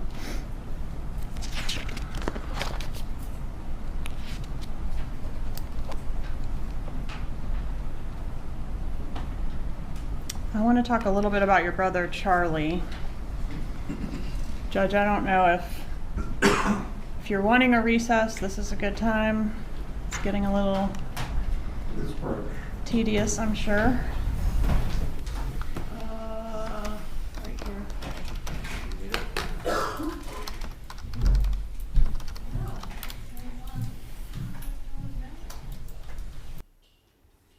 Talk to text spells it Zellman. Yeah. I really don't even think that that's a word, that's a name with two L's anywhere, right? I mean, it's Jewish with one L, a Jewish spelling, or you know what I mean, not necessarily just Jewish. How does that work? German Jewish, something like that.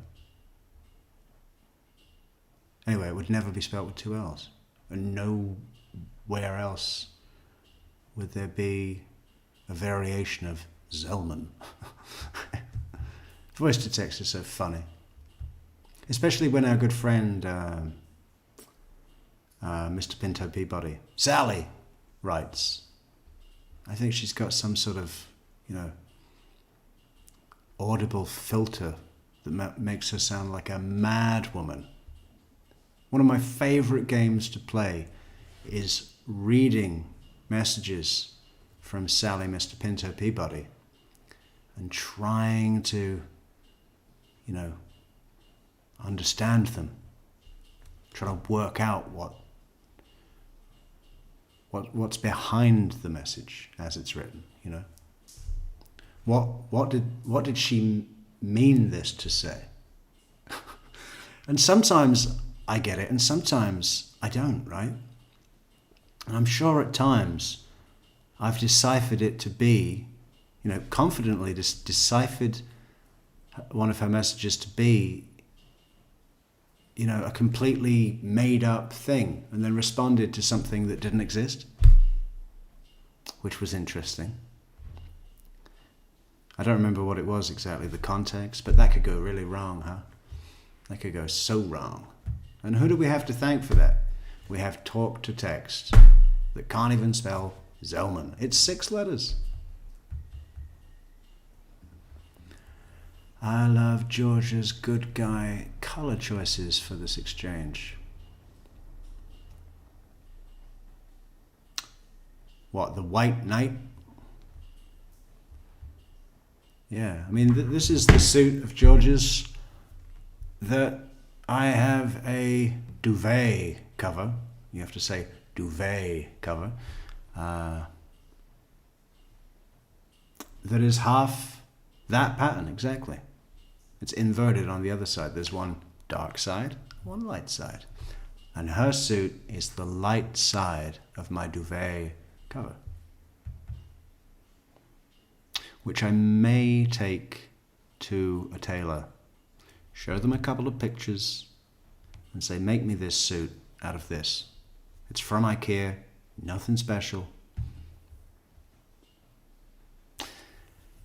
Sure, Kelly 6000 works for me. Good to know, good to know. Brian, how you doing?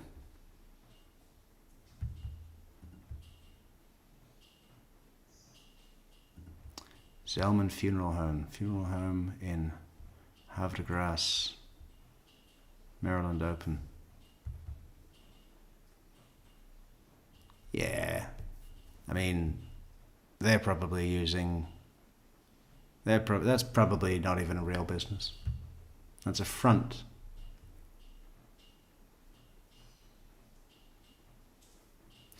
Or they're using talk to text themselves.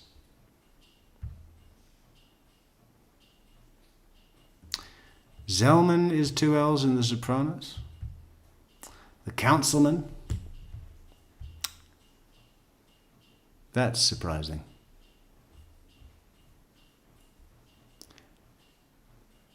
All right, jury. Well, I would insist on verifying each of these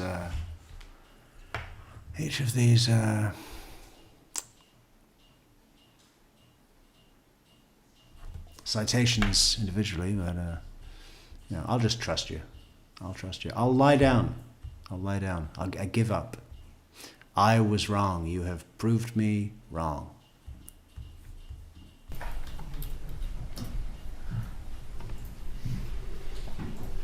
We back down here?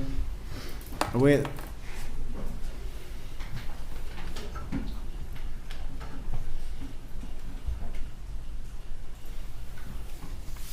Oh wow, I've just realized it's raining.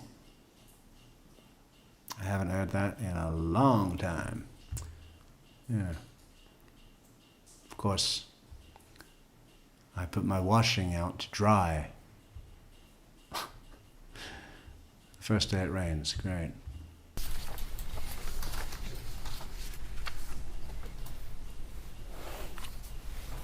All right, jury enters the courtroom.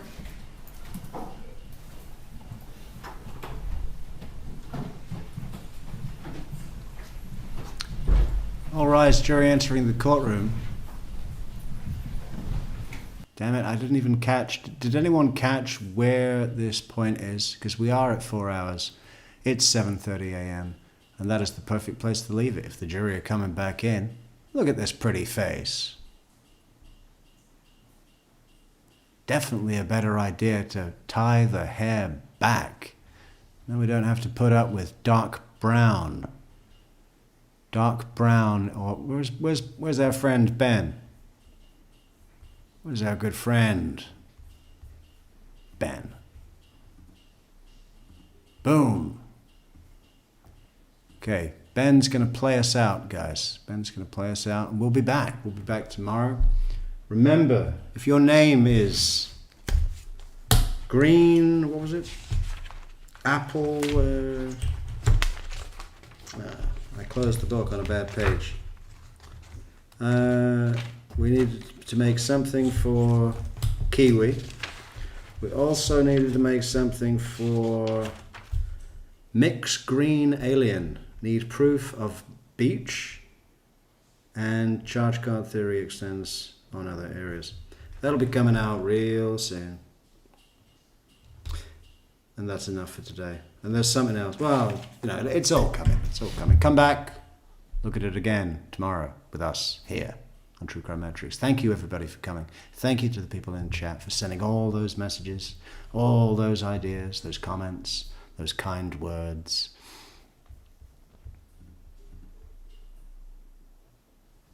You know. And thank you to the supporters as well, right? The coffee supporters, the super chatters, the fantastic Kelly 6000 who reminded us about our goal and then helped us with our goal.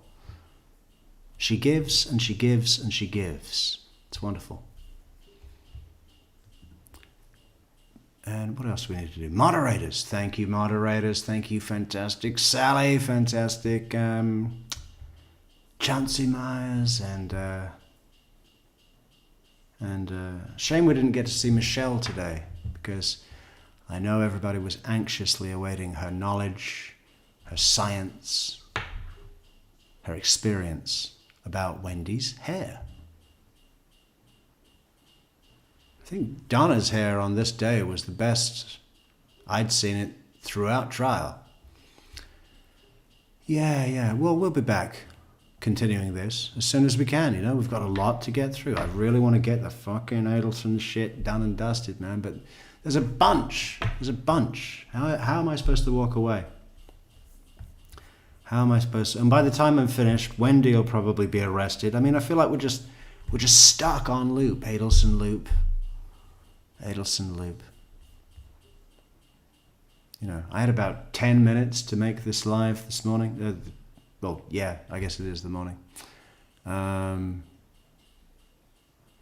at the last second, I was thinking, shall I just say fuck it?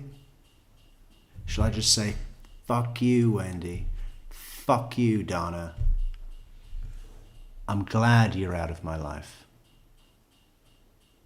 Because when you're not in my life, there's less shit in my life. You know, but then I thought, well, you know, they're like family, really.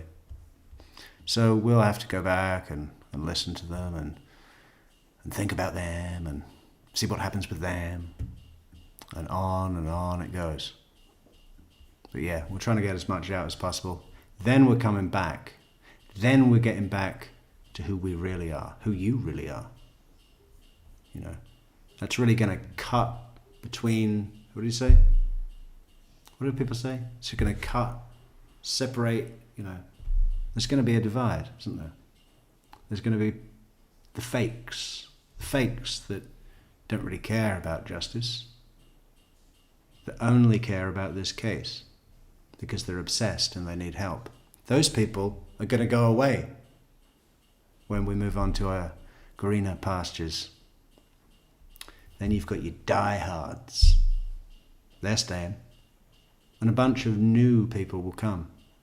And the seats that are empty, because of all the fakes are heading to the methadone clinic, that's going to be space for others. New people. Friends and colleagues. It's a beautiful idea. Anyway, we've said enough. Mr. Franklin has said too much. He does have the same lips as Donna, doesn't it? It's exactly the same. Anyway, good night, folks. Thank you for coming. Have a safe drive home. Have a happy Wednesday. You know, if you are a person that wakes up on a working weekday and gets yourself one of those big cups. You know those big cups? I don't know what people put in them. Coffee or water or juice, I don't know. Do yourself a favor. Get that big cup. If you've got a full-length mirror in your house, ready to go out, ready to start the day, get that big cup, go and stand in front of your mirror. Full length mirror. And look at it. Ask yourself why you've chosen this path. And then take that big cup and smash it to pieces. If you're driving a car, run over it with your car, hit it with your car, destroy it, you don't need it.